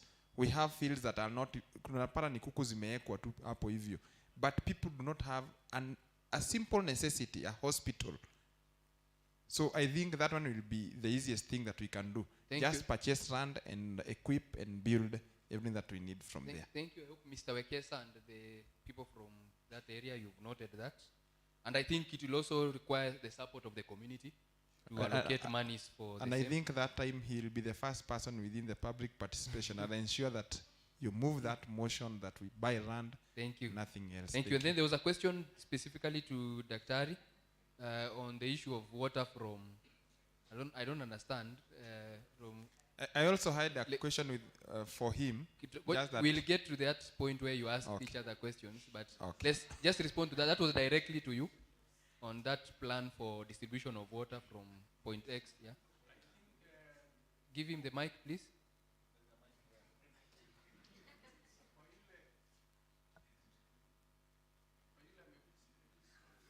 Water from Maryland. Yes. Nafikiria hakukuwa na sisi wakati tumekuwa hapa. That's what I can say. Maji ile inatoka Maryland. Maryland nimesema pale juu it's more elevated. Maji itakuwa inatoka Nyandarua. And that is the truth. Maji inatoka Nyandarua. Tangi pale juu itawekwa pale Maryland. Kuna hii mlima iko hapa juu kwa Kware pale juu. Tangi kiwekwa hapo juu, maji itaflow na nini hapa? Sina flow na gravity. That is not rocket science. It's very simple. Ati maji inatoka Nyandarua, inakuja, inawekwa kwa tangi juu, treated, alafu inakuja hapa chini. Is it so difficult to understand that? Okay, thank you. So, you know, some questions are very simple. I don't know why people cannot understand them. Very, very simple. I think you appreciate that a number of us, the electorates, and we don't get things very fast as you do. So you really bear with us. Yes. So there was no question directly to Mwalimu, but maybe you can pick the question by Rosmaru, because I know others had tackled. Yeah. Another plea again for CHVs. It has been said 1,000 times, we will do this, we will do that. What assurance are you going to give the CHVs in the room that some of these promises can be realized with your help as a leader? Thank you. As we had said previously, we would ensure that they are employed by the county assembly because they are workers in the health department. So we could pass the bills that could support them get the employment. I wanted to answer the question on PWDs. In my manifesto, it is my manifesto number 2, dealing with the people, how I will help people living with disabilities. I said that they will be included, inclusivity, when we are employing, when we are looking into ways that to give the bursaries, so we were to include them into everything that we're going to do. As I was going around seeking for votes, I actually came across one child that is 16 years, never had gone to school, a deaf and dumb, and proudly to have noted that I got a school at Ngara School. He will be joining the others as they open, so to ensure that I have done what I have promised, that even before I enter there, the child will have joined the school. Thank you. Maybe one for Njoroge. Do you come from, where do you come, which area do you come from? Kitui. No. Please, you are out of order. Alex. You are out of order. Alex. I am brought from Kihoto. Kihoto. And So right are you now- aware of the, and because right- I now need to and post a question. But I live in Kayore. Okay. So you are aware of the container that is the Beyond Zero container? Yes. Have you done anything? Now this one is now just even now as, because you're already a civic leader. Yes. So have you done anything to follow up on why the container is still there? Yes. And what have you found out and what are you going to do about it? No information. No information. And that is what we are saying. We need integrity and we need accountability. Mhm. It is not just to bring a container, neither to build or to have to construct a building without having the facilities. So, to whatever reasons to why. Did you find it was out there. about the container and did not give you information just for the record? There is no record. That is number one. From whom? As in, have you knocked any door? Because that question, yes, I would also like to refer it to the acting or to the sitting. So you have asked the city. You have ever asked the sitting member of county assembly? Not only myself. Okay. They are laughing because they know. Okay. So now that information has not been provided, if you are elected, yes, because that's an issue that can be done even within one month, just to find out what is the problem and maybe start thinking about the solution. To what I'm saying, this is their properties, right? Because they are the people to whom that we are coming to be there, to be reading them. So they are supposed to be given the information. And anything that they inquire, they are supposed to be given the information as per they require. Because this is their properties. This is their their properties. It is a community, is a community property, is a public community property. And I have a point. Yeah, please finalize. Yes, I have a point to people that even in the community, they are not even well addressed neither. They are not, people are not concerned about them. These people, we call them PWDs. And I have been talking about this issue all over. Right now, I am having a groups of them, and I have,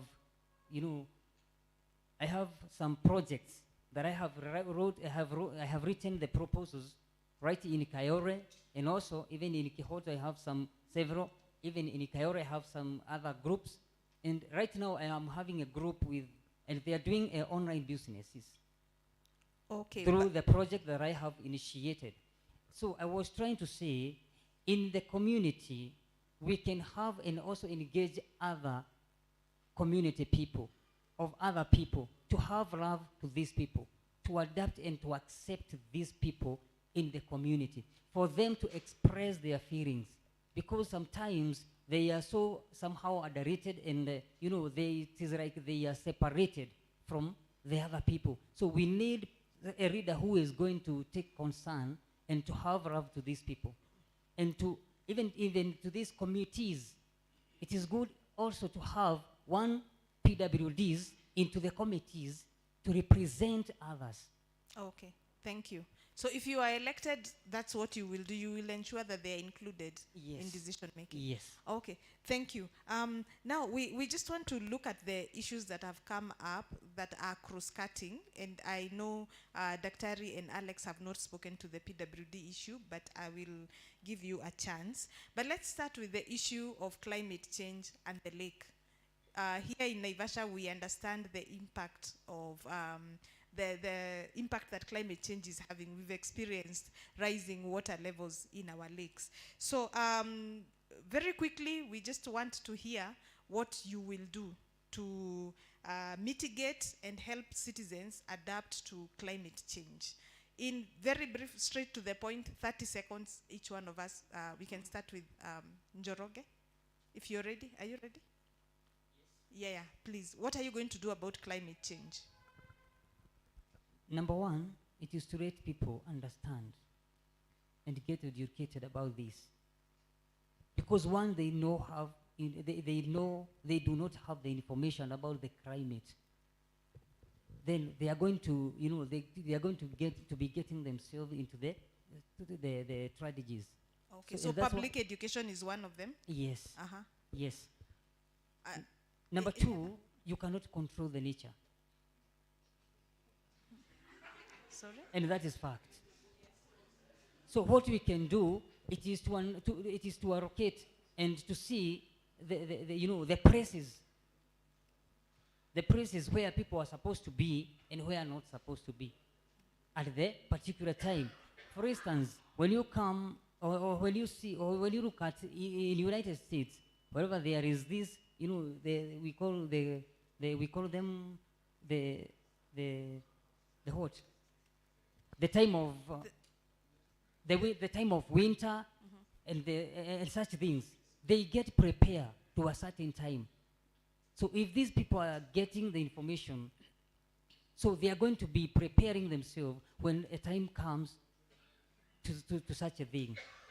Okay, thank you. So you're going to help people get information about climate change and prepare. Okay.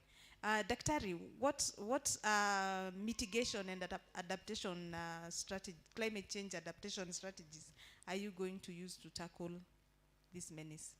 I think what is most important in this case here is to do what we call the capacity building. Because without educating the people about the effects of climate change, then it will be a tall order to addressing those issues. So I think what is paramount in this case here is to do capacity building at the bottom of the pyramid. That is fundamental. Thank you. Yes. Yeah. Madam? Okay. After educating the people, there are those things we could do. Maybe we could also work with the forestry department and encourage people, plant trees, encourage people also, train them maybe on safety precautions during flooding and the like. Okay, thank you very much. Alex, Thank you in 30 seconds. Thank you very much. I think in the last fortnight, we have formed a committee through the Office of the Governor. I think there's a committee that has already been formed to address issues to do with climate. And I know within the county government, we have a certain percentage within the big budget, 2% should be addressing the climate issues. So mine as the MCA is to ensure that the committee working at the ward level is well protected and well composed to always ensure that all these issues are addressed. Plant trees to curb climate change. Thank you very much. Thank you very much. And yeah, you've just spoken to it. We have a Climate Change Act, so we need it fully implemented and the Climate Change Fund established and operationalized. Now, still on the issue of touching slightly on climate change, the issue of Lake Naivasha and the conflict that exists there between the coast guards and the fishermen. We have those that are considered illegal fishermen. They don't have licenses and they're in high numbers because we understand that it is a source of livelihood for so many. But we also have a limit, and I remember, Alex, you talked about ensuring that we have additional licenses for the lake. But then research shows that the carrying capacity for that lake cannot take more than the boats that are there currently at 267. So what are we going to do to address this conflict in the lake in just 30 seconds? Thinking about the dynamics of this lake, what are we going to address it? Any one of us can start. Number one, it is to create job opportunities. How are we going to do that? Because, yes, I will tell you. Once we have projects, and once we initiate projects, and we are going to hold, the project, they are going to hold a lot of youths. And through that, these young people, they are not going to be idle. And that's why you see a lot of them, they are there. They have no licenses, but they need to eat. In lake, they can sneak. There is no walls. Just kuteka tu samaki na kutengeneza neti na kuingia kwa maji usiku. It is have no formula. But once we can create job opportunities, we are going to reduce hii maneno ya kukua vijana wengi hawayuko kazi. Because by adding licenses, tunaweka shida kubwa zaidi ya hiyo. Maana atakuja, mimi niko na license. Utawacha nani, utawachia nani? Meaning, itakuwa hata zaidi, na itakuwa baya zaidi. But to have few with the licenses, and the rest to have other opportunities, we are going to tackle this issue, and everything is going to be well, to be fine. But sasa wengi wako hapa lakini hawako kazi. What now do you expect them to do? Okay, so we create alternative yes, and also we can also invite the other stakeholders, you see, and even the supermarkets, such things. We can try to reduce the number of unemployed young people so that we reduce the problem that we are having there. Okay, thank you very much. Daktari, the conflict in the lake, what ideas do you have of how to solve it? Perhaps we need to ask ourselves, where are these conflicts coming from? Now, if we can have a situation at the lake whereby we are having children who have dropped out of class 8, or maybe the farthest they have gone is class 8, and they are the fishermen, they are killing each other left, right, and center. As a government, what are you supposed to do?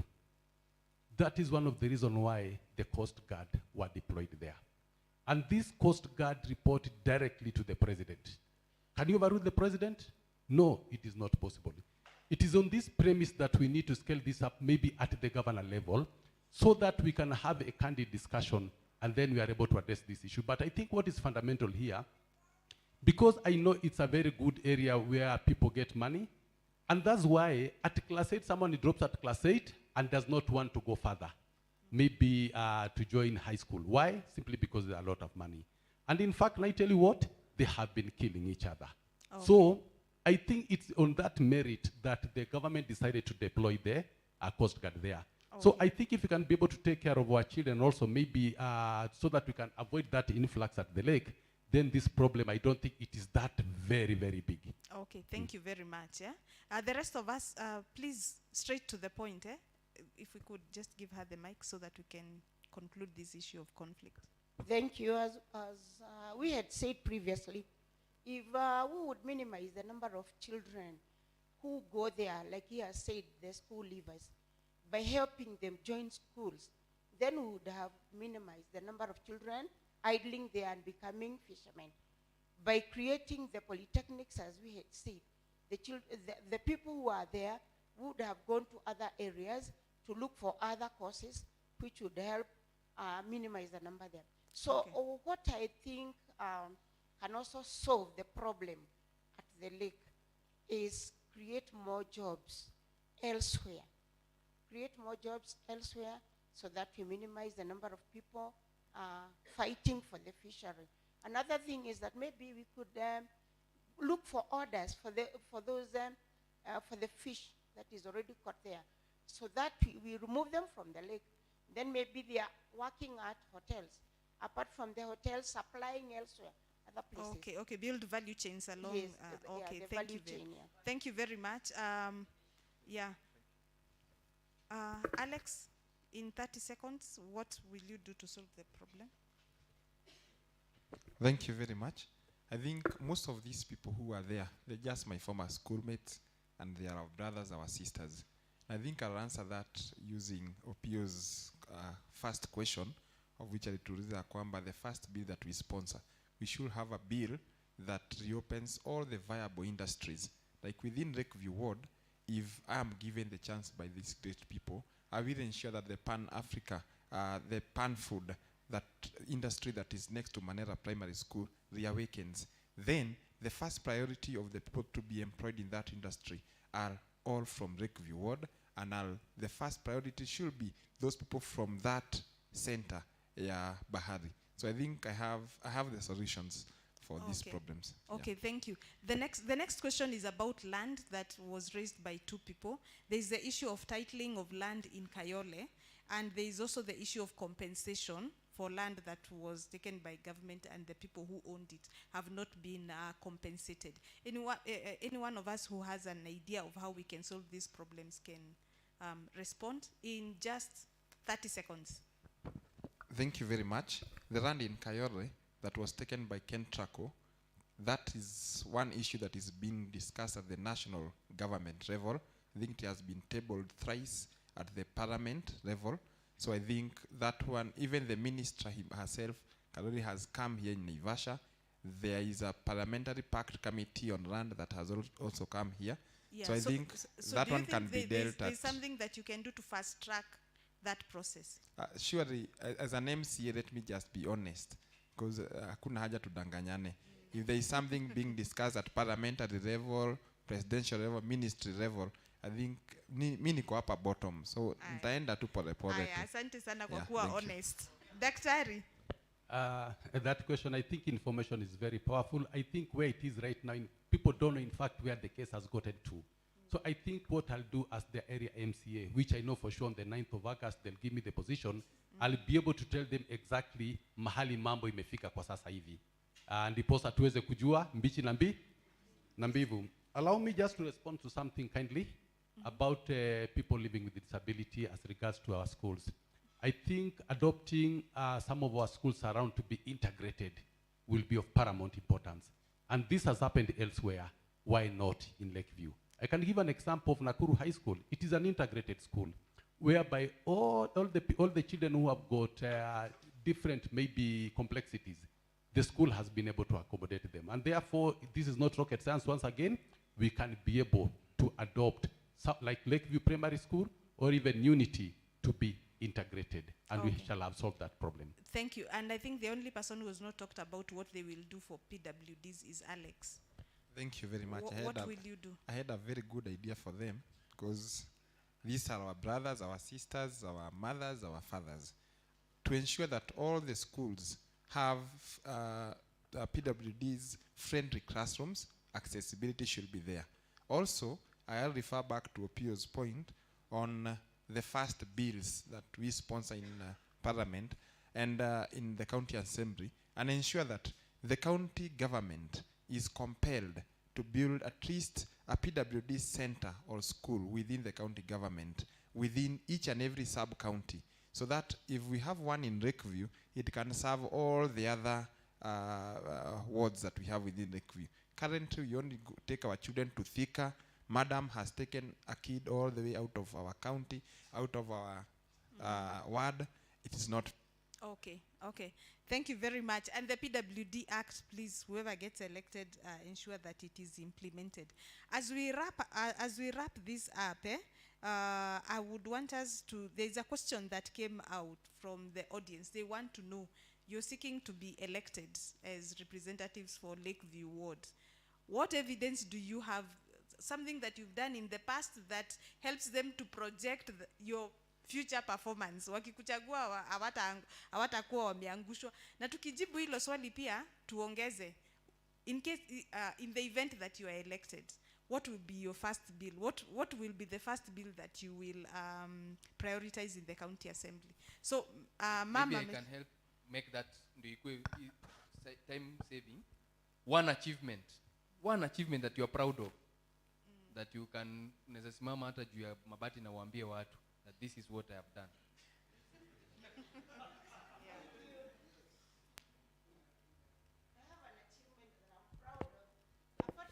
tell that I've taken Tungara School. I have been in that program where I've been working with sponsors to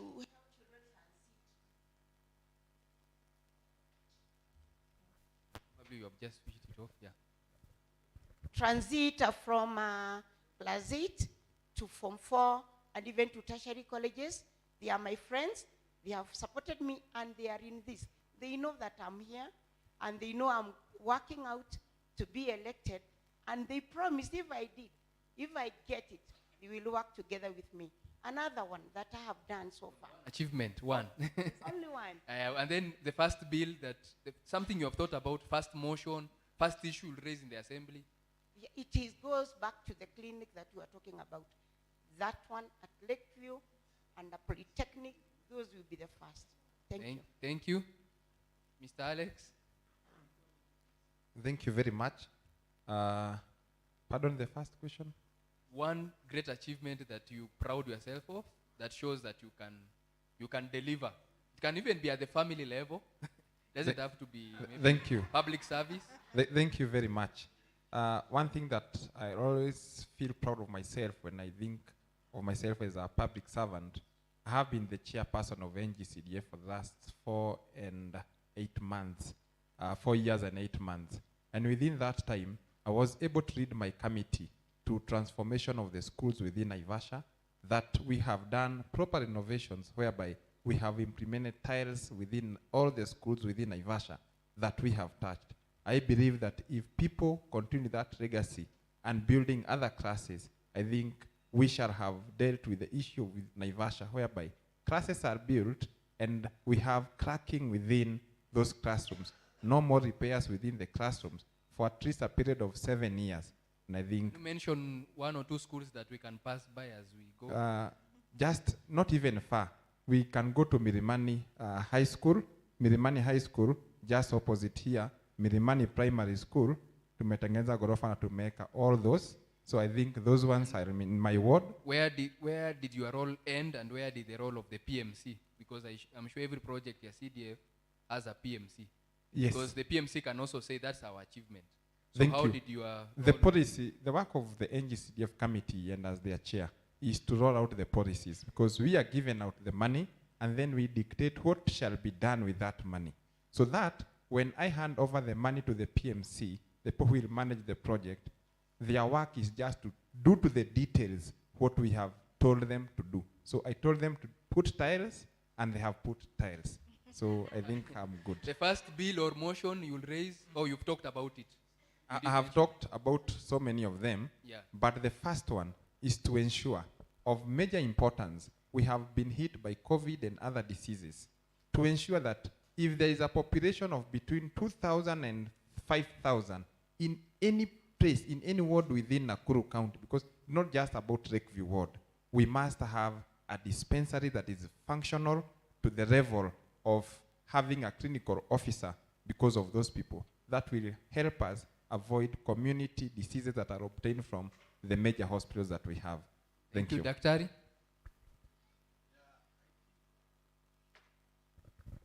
One of the biggest achievements I've had for the past 3 years, I've been training teachers on pro bono basis. And a good example is Mirera Primary School, Karai Primary School. I've trained their teachers on pro bono basis, on the way to interpret the syllabus, good teaching methods, and good teaching habits that I've done. Number 2, the first bill that I would want to pass is the adoption of Unity Primary and LakeView Primary as an integrated school. That is of critical importance as we speak right now. Thank you. I think I missed a point there. And for the record, how many teachers have gone through your hands so far? Merera, there are about 87 teachers that have already passed through my hands, teaching them on quality. And these are some of the things that I'm talking about, interpretation of the syllabus. Because when I went to that school, I realized they have been teaching without the syllabus. They have been following the books page to page. Thank you. 87 teachers, quite a good number. Let's hear.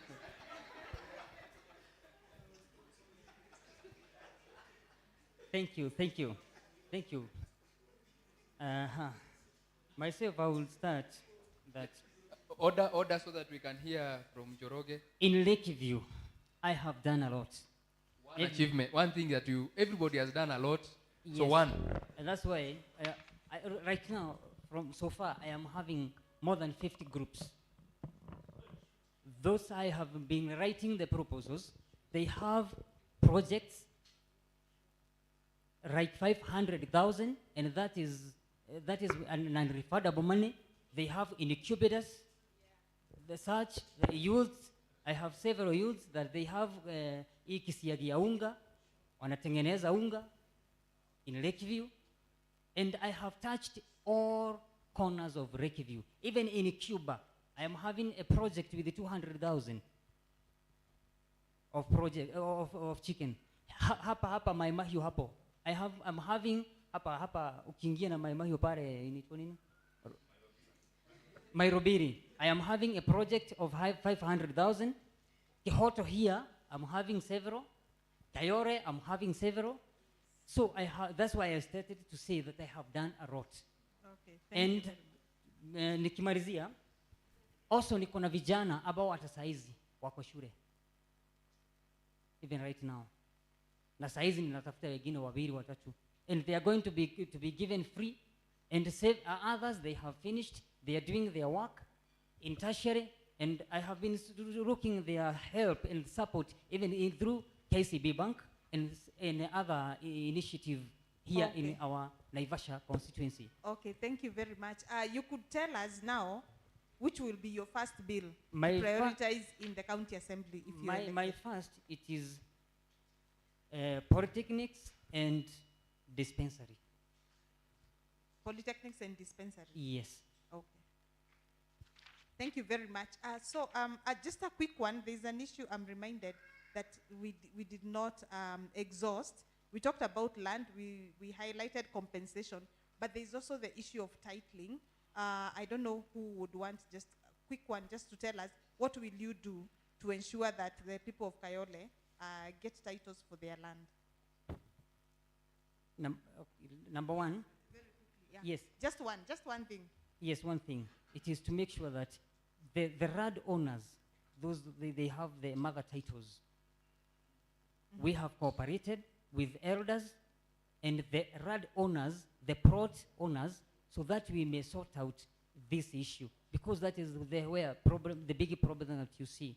Unakuta mtu aliuziwa shamba, akauzia mwingine, so it is hiyo raini kubwa inakuwa tatizo. Sasa what will you do kusuluhisha hiyo shida? The solution ni kuangalia the owner of the land. Okay. Kufikia. Hapo sasa ndio kisugumkuti iko. Okay, sawa. Tukijua kwa wenye wako nazo tutaweza pia wapate titles. So tutatafuta wenye original owners of the land. original mother title. The one who has the mother title. Thank Yes. you. Let's hear from Mr. Kuria. Kama amekufa ako na relative na ako na watu wake. Okay. Na kama amekufa ujue shamba haijakufa bado iko pale inaonekana. Aya, So we are going to have the owner of the shamba. Okay, thank Lazima you. atupatie. Thank you very much, Mr. Njoroge. Please hand over the mic to Daktari. Sawa, He wanted to sawa. Sawa. Na ukitaka kujua hajakufa enda ujaribu kuiuza ujue yako. Asante sana. I think for that issue is very emotive. The best thing that needs to be done here is an audit of what is happening, because I am very, very sure there's nothing just happened for the sake of it. So an audit will be very, very important, and that's one of the things that I need to do. So that when you do this audit, we shall be able to know what next are we supposed to do. Because Governor Lee has been on the record issuing title deeds. How come Kayole we don't have those title deeds? And that's why I'm saying we need to do an audit as a matter of urgency, because we don't want to fight, to be very reactive. We need to be proactive. And being proactive is to do an audit. Thank you very much. So we need to do an audit. Anyone else wants to comment on the issue? Then we wrap it up.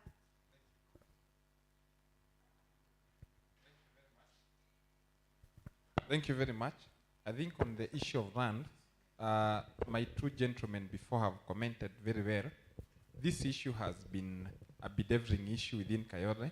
I know the former MP, Mheshimiwa Kihagi, had dealt with it and had taken it upon himself to Parliament and everywhere else. The current MP, Mheshimiwa Jane Kihara, even initiated a RAND clinic within Naivasha. And I think if we follow the policies that Uhuru Kenyatta has set at the moment on that RAND registry immediately, I think everything else will just fall into place. Wale ambao wamekufa, I think Kionek tutawafufua tupate the title deeds. Thank you very much. Asante sana. So in the interest of time, unless any of the aspirant kuna idea yenye umesikia mtu akiongelea, you wanted to ask yourselves each other questions, unless it's an idea umesikia kabisa and you need clarification, that if you are elected you are implemented, but I think you have other platforms you can engage. In the interest of time, I think I'm reminded by our timekeeper that we are so much past time. So because if we do that, we'll not get good time for you to do your closing remarks. So I will give each one of you now maximum of 2 minutes again to speak to the electorate in the best way possible. Yeah, as you do your closing remarks. Yeah. Okay, just that clarification. Yes. And let it be objective, please. Very objective. Yes. Mine goes to something that you would also take up. Is not just to pin him. No, not pinning. Yes. Not pinning, because we must communicate with our brothers here. No, Mheshimiwa Moses Kuria has stated that he has trained teachers at Medara Primary School, 87 of them. Thank you very much, brother. And also at Karai. I just wonder, didn't you just have any interest with any school within LakeView ward? Because that is in Hellsgate ward. Why just go invest out there? Is that question really meant to improve your leadership when you get to the office? I think I gave a rider to that if you have heard someone mentions an idea. For example, for our brother here, he has mentioned that he has done so many groups. He has supported so many groups. I thought that's something any of you could pick to know how has he motivated these groups to start up this self-help group, and that would address the question of unemployment. Yeah, and of course any other ideas. It was just a concern. And a the oversight on a brother. For example, from you, the other leaders could learn, just in a way of summary, how you have done oversight of CDF in a way that has delivered quality schools. From Madam, we could learn how the linkages and partnerships that have been established to the level of getting scholarships for our girls. I think that's something very commendable. From Daktari, we would learn on quality assurance and how he's been able to support the same in education. I think there's so much, that's just me concluding, there's so much we can learn from each other. I think my appeal to you, even as you do your closing remarks, work together. There is nobody who has a monopoly of ideas. So work together, and I hope that will be in your commitment so that you deliver the best for the people. So your closing remark, Mr. Njoroge, just Kabla in 2 minutes. hajafunga, Yes.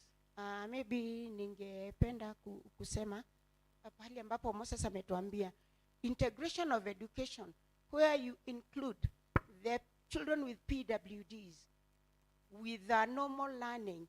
That one is a government policy. Nobody at one time can claim that I helped school A or school B to integrate the PWD with the normal children. All schools have been told that they should integrate. Kwa sababu hawa wakikuja kulete CDF wanajenga ramps. Ndio huyo mtoto ambaye ako na disability anasoma hiyo shule. What we normally do for children with PWDs, wale wako sasa zaidi extreme, wanapelekwa hizo special schools. But these others ambao ni kidogo tu, amelema mkono, mwili uko sawa, masikio yako sawa, in a normal school. Going to what I have done, na vile naweza kusaidia. You have said we can highlight and help others, maybe do the same. When I get a friend, and I don't release a friend. That's what I did. With the friends that I met when I was teaching, they are the same friends that I approached. Like when I was in LakeView Primary. Can you take that to be your closing remark? No. Yeah, now Please. summarize it. I made sure the pupils at LakeView Primary School during my time, they took free lunch, courtesy of a friend who lived in America. When I left, it went away with me. So I would like to help people, try to talk to your friends, And don't talk about yourself, talk about the society. Tell the society, the friend that our society needs A, B, and C. Usiwe mchoyo. Peana hiyo idea, society itafaidika. That is how I manage to get sponsors, wale wanalete chakula, wale wanapeleka colleges. That's how I manage to work with them. It's a living group that continues all through. Thank you very much. Thank you. I don't know whether you have touched on 30 seconds. Each one of you will now need 30 seconds to make clarification. 30 seconds to respond to what she just said. Yes. Let me give you an example, na niongee maybe kwa Kiswahili. Umewahi kutana na mtu mwenye anastama, anajaribu kungangana kuongea, alafu nammalizia sentence yake? They feel agitated. And that is exactly what Madam is telling us here. Those integrated schools, wale watoto mimi nimekutana nao wengi, lakini hawapendi kwenda kwa hizo shule zao integrated because wana feel ni kama hawatakikani. Wenye nimekutana nao wanataka kukua na wengine because they want to feel that they are also equal to perhaps the tasks that are there. And I can give you a very good example. Nakuru High School. Wanasoma na braille, mtihani nye wale wengine wanafanya, watu normal wanafanya, ndio wale pia wanafanya. That is the kind of integrated school we are talking about. Thank you. I think there is a lot of passion for PWDs and the youth. I see a lot of, and I think for me as a budget facilitator, I will come for you. I'll come for you. There are issues we have been pushing for in the budget, including even disbursement of the PWD's fund. It took so long to disburse, and now it was disbursed in a very unclear circumstances. And I think Peter and I will walk away. So I see champions here. So 2 minutes for your closing remarks. Ongelesha watu wako in the best language possible. Wacha niongee na Kiswahili. Habari yenu watu wangu. Mimi nawaomba kura zenu. Na asanteni sana kwa muda ambao mmetupa hapa. Na leo hii ikiwa ni siku ya Kiswahili, tulitangulia na kuleta ile maneno ya kuzingatia Kiswahili. Ndio maana hata katika in my remarks nimesema wacha nifunge kwa Kiswahili. Na ningesema hivi kwa sababu dakika zangu zinaisha. Hii siasa haitaki makasiriko. Hii siasa haitaki kujipiga kifua. Usiweke siasa kwa moyo, kwa roho. Iweke kwa mafua ama mapua, inaitwa mafua hiyo, mapua hiyo. Mapafu. Ndio hiyo sasa. Ndio unapopumua inatoka. Kuliko upigwe na butwaa ama stroke kwa sababu ya kitu hakuna. Hakuna haja ya sisi tupigane.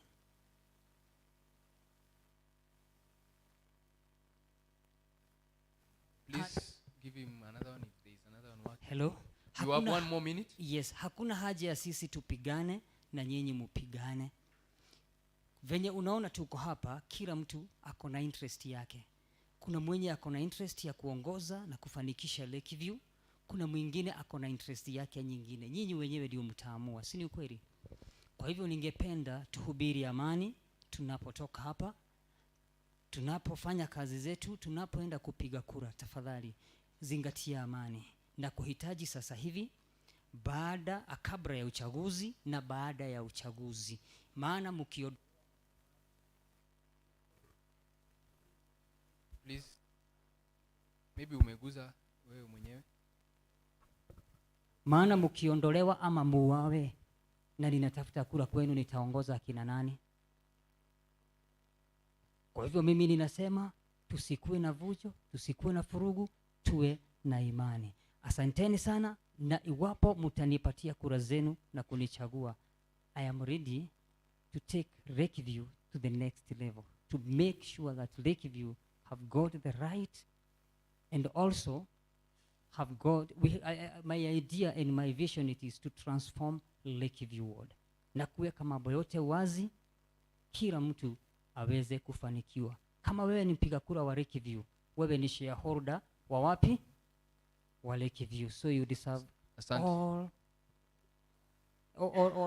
you deserve, unahitajika nini? Una deserve nini? Development. Asanteni sana, Mungu awabariki. Jina ni Julius Joroge Wambui. Unaomba kura zetu? Nimeomba kura zenu officially, na mimi ni mimi peke yangu. I think LakeView nimesimama nikiwa independent. na independent kusimama kwa wakati huu imekuwa ngumu. Asante. Lakini Mungu ameniwezesha. Asante. Kwa hivyo asanteni, nishikirieni. Asante. God bless you. God bless you. Daktari Moses Kuria. Thank you so much. Engineer Dr. Moses Kuria is not a small title to come up with. I'm a shrine of knowledge. I am a shrine of knowledge. Na nikimalizia, ndio hii mambo yote tumeongea hapa iweze kufanyika, we need people with capacity, people who have got the leadership skills, people who can work as a team. And that is who I am. Na kwa hivyo mimi nasimama na chama ya Jubilee na ninaomba kura zenyu. Ukienda kwa debe uone Moses Kuria, weka tick. Ukiona Liki Nyanjui, weka tick. Ukiona Raila Amolo Odinga, weka tick. Hapo ndio ninajua tunakuwa na serikali. Ukiona hao watu, hapo ndio penye serikali hii. Na tutarudi hapa hivi 2027 nikiomba labda kiti ya MP. Asanteni. Asante sana. The only lady lady of power Mwalimu Ann Wanjiru Ngugi. Asante sana kwa wananchi na wakazi wa LakeView Ward kwa unyenyekevu. Naomba kura yako itimiapo tarehe 9 mwezi wa 8. Unipe kibali, uniajiri hiyo kazi. Taitekeleza kwa nguvu zangu zote na kwa uwezo wangu wote. Kwa hivyo I humbly appeal to you that you vote me in and I will serve you to the best of my knowledge. God bless you. God bless LakeView Ward. I'm on Tujibebe wa Kenya Party. God bless us all. Thank you. Asante sana. Finally and not the least, Chairman Alex Mbogwa. Thank you very much. I take this opportunity first of all to thank my counterparts here who we are seeking the seat together, and I congratulate them for doing a very good debate. Thank you the moderators and more so the great people of LakeView Ward. It is indeed humbling that you have spent the entire day listening to us, sharing our ideas, sharing our manifestos. We don't take that for granted. Niwashukuru sana kwa sababu I think before us here, the four of us here, I'm the only person who went through Mchujo, and the others, I don't know where they went. But one thing that I can assure you is that LakeView Ward requires development, LakeView Ward requires change, and change is here on this table. Because today I have faced men and women who didn't fear a debate, and I think they have the interests of LakeView at their heart. If given power, I will ensure that these great men and women will serve within my cabinet, and we shall deliver for LakeView. Thank you very much. So I'm vying on UDA ticket na naomba kura yenu na ya wote ambao wako hapa ndani. Thank you very much. I'm your humble servant, AM asubuhi na mapema, Alex Mbugwa. Thank you. Asante sana. Let us appreciate our candidates. Let's give them a loud of applause. Thank you. Indeed, it has been a great pleasure talking to you. And we want to sincerely thank you for honoring this invitation and for taking your time off your busy campaign schedules to come here and engage with residents of LakeView Ward.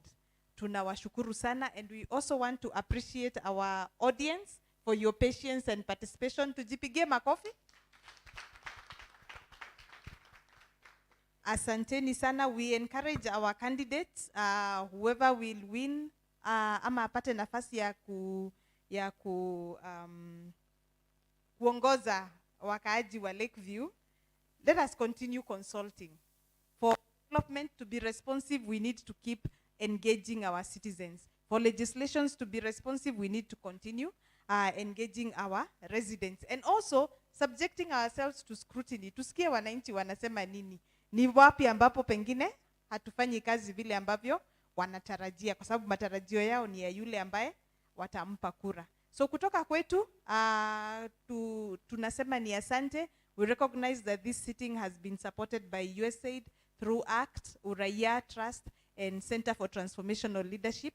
Pia tungependa kushukuru sana our media partners, TV47, Ustadi Films. They have been helping us stream these events live to our social media audiences and online audiences and TV audience. So asanteni sana, we've come to the end of our sitting.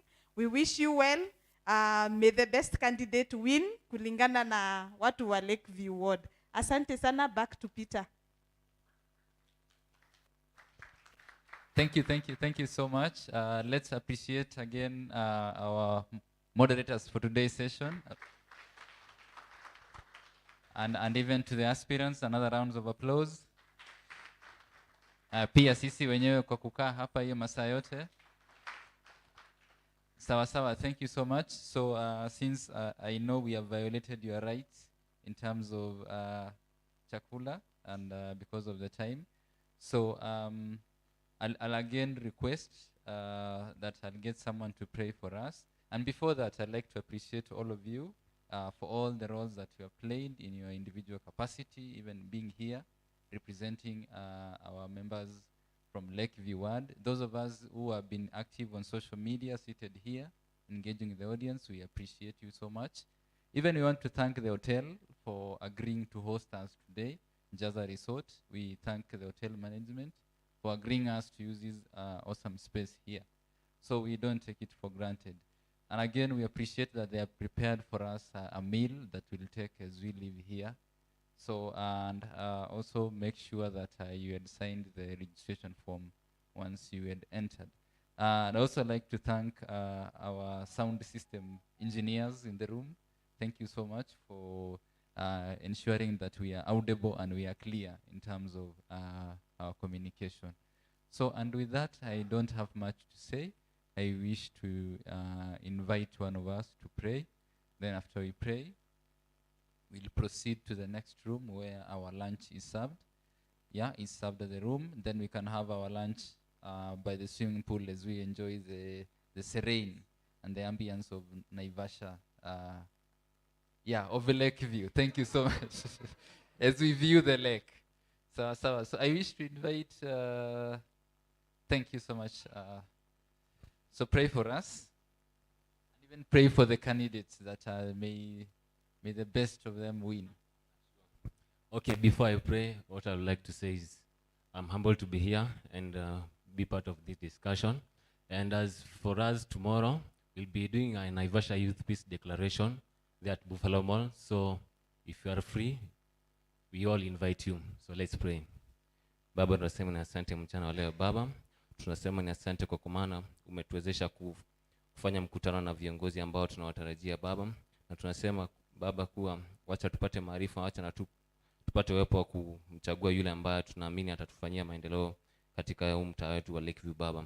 Kwa machache Baba, naomba tutakapokuwa tunaondoka hapa Baba, wacha tuwe na amani moja na tufanye hizi shughuli zote za elections kwa upendo na amani Baba. Kwa machache naomba nikiamini. Thank you. So I'll give an opportunity kwa sababu I know imekuwa na hot seat, so we'll give them the first opportunity to waende pale kwa lunch, so that they can be able before I can maybe move, sorry for taking the mic again. I don't know, these are my good people. I don't know kama ulikuwa na kitu kwao ama ni chakula tu waende nyumbani. Then secondly, I'm inviting all of you for a rally tomorrow at Kehoto Grounds. We shall be hosting the Deputy President William Samuel Ruto tomorrow. Okay. Thank you. So thank you so much for that important communication. So we'll be having lunch. Lunch will be served hapo. Then after that, because you had signed registration form, so we'll support you in terms of transport kidogo back to your destination. However, it may not come today. Because we have to go to be a system.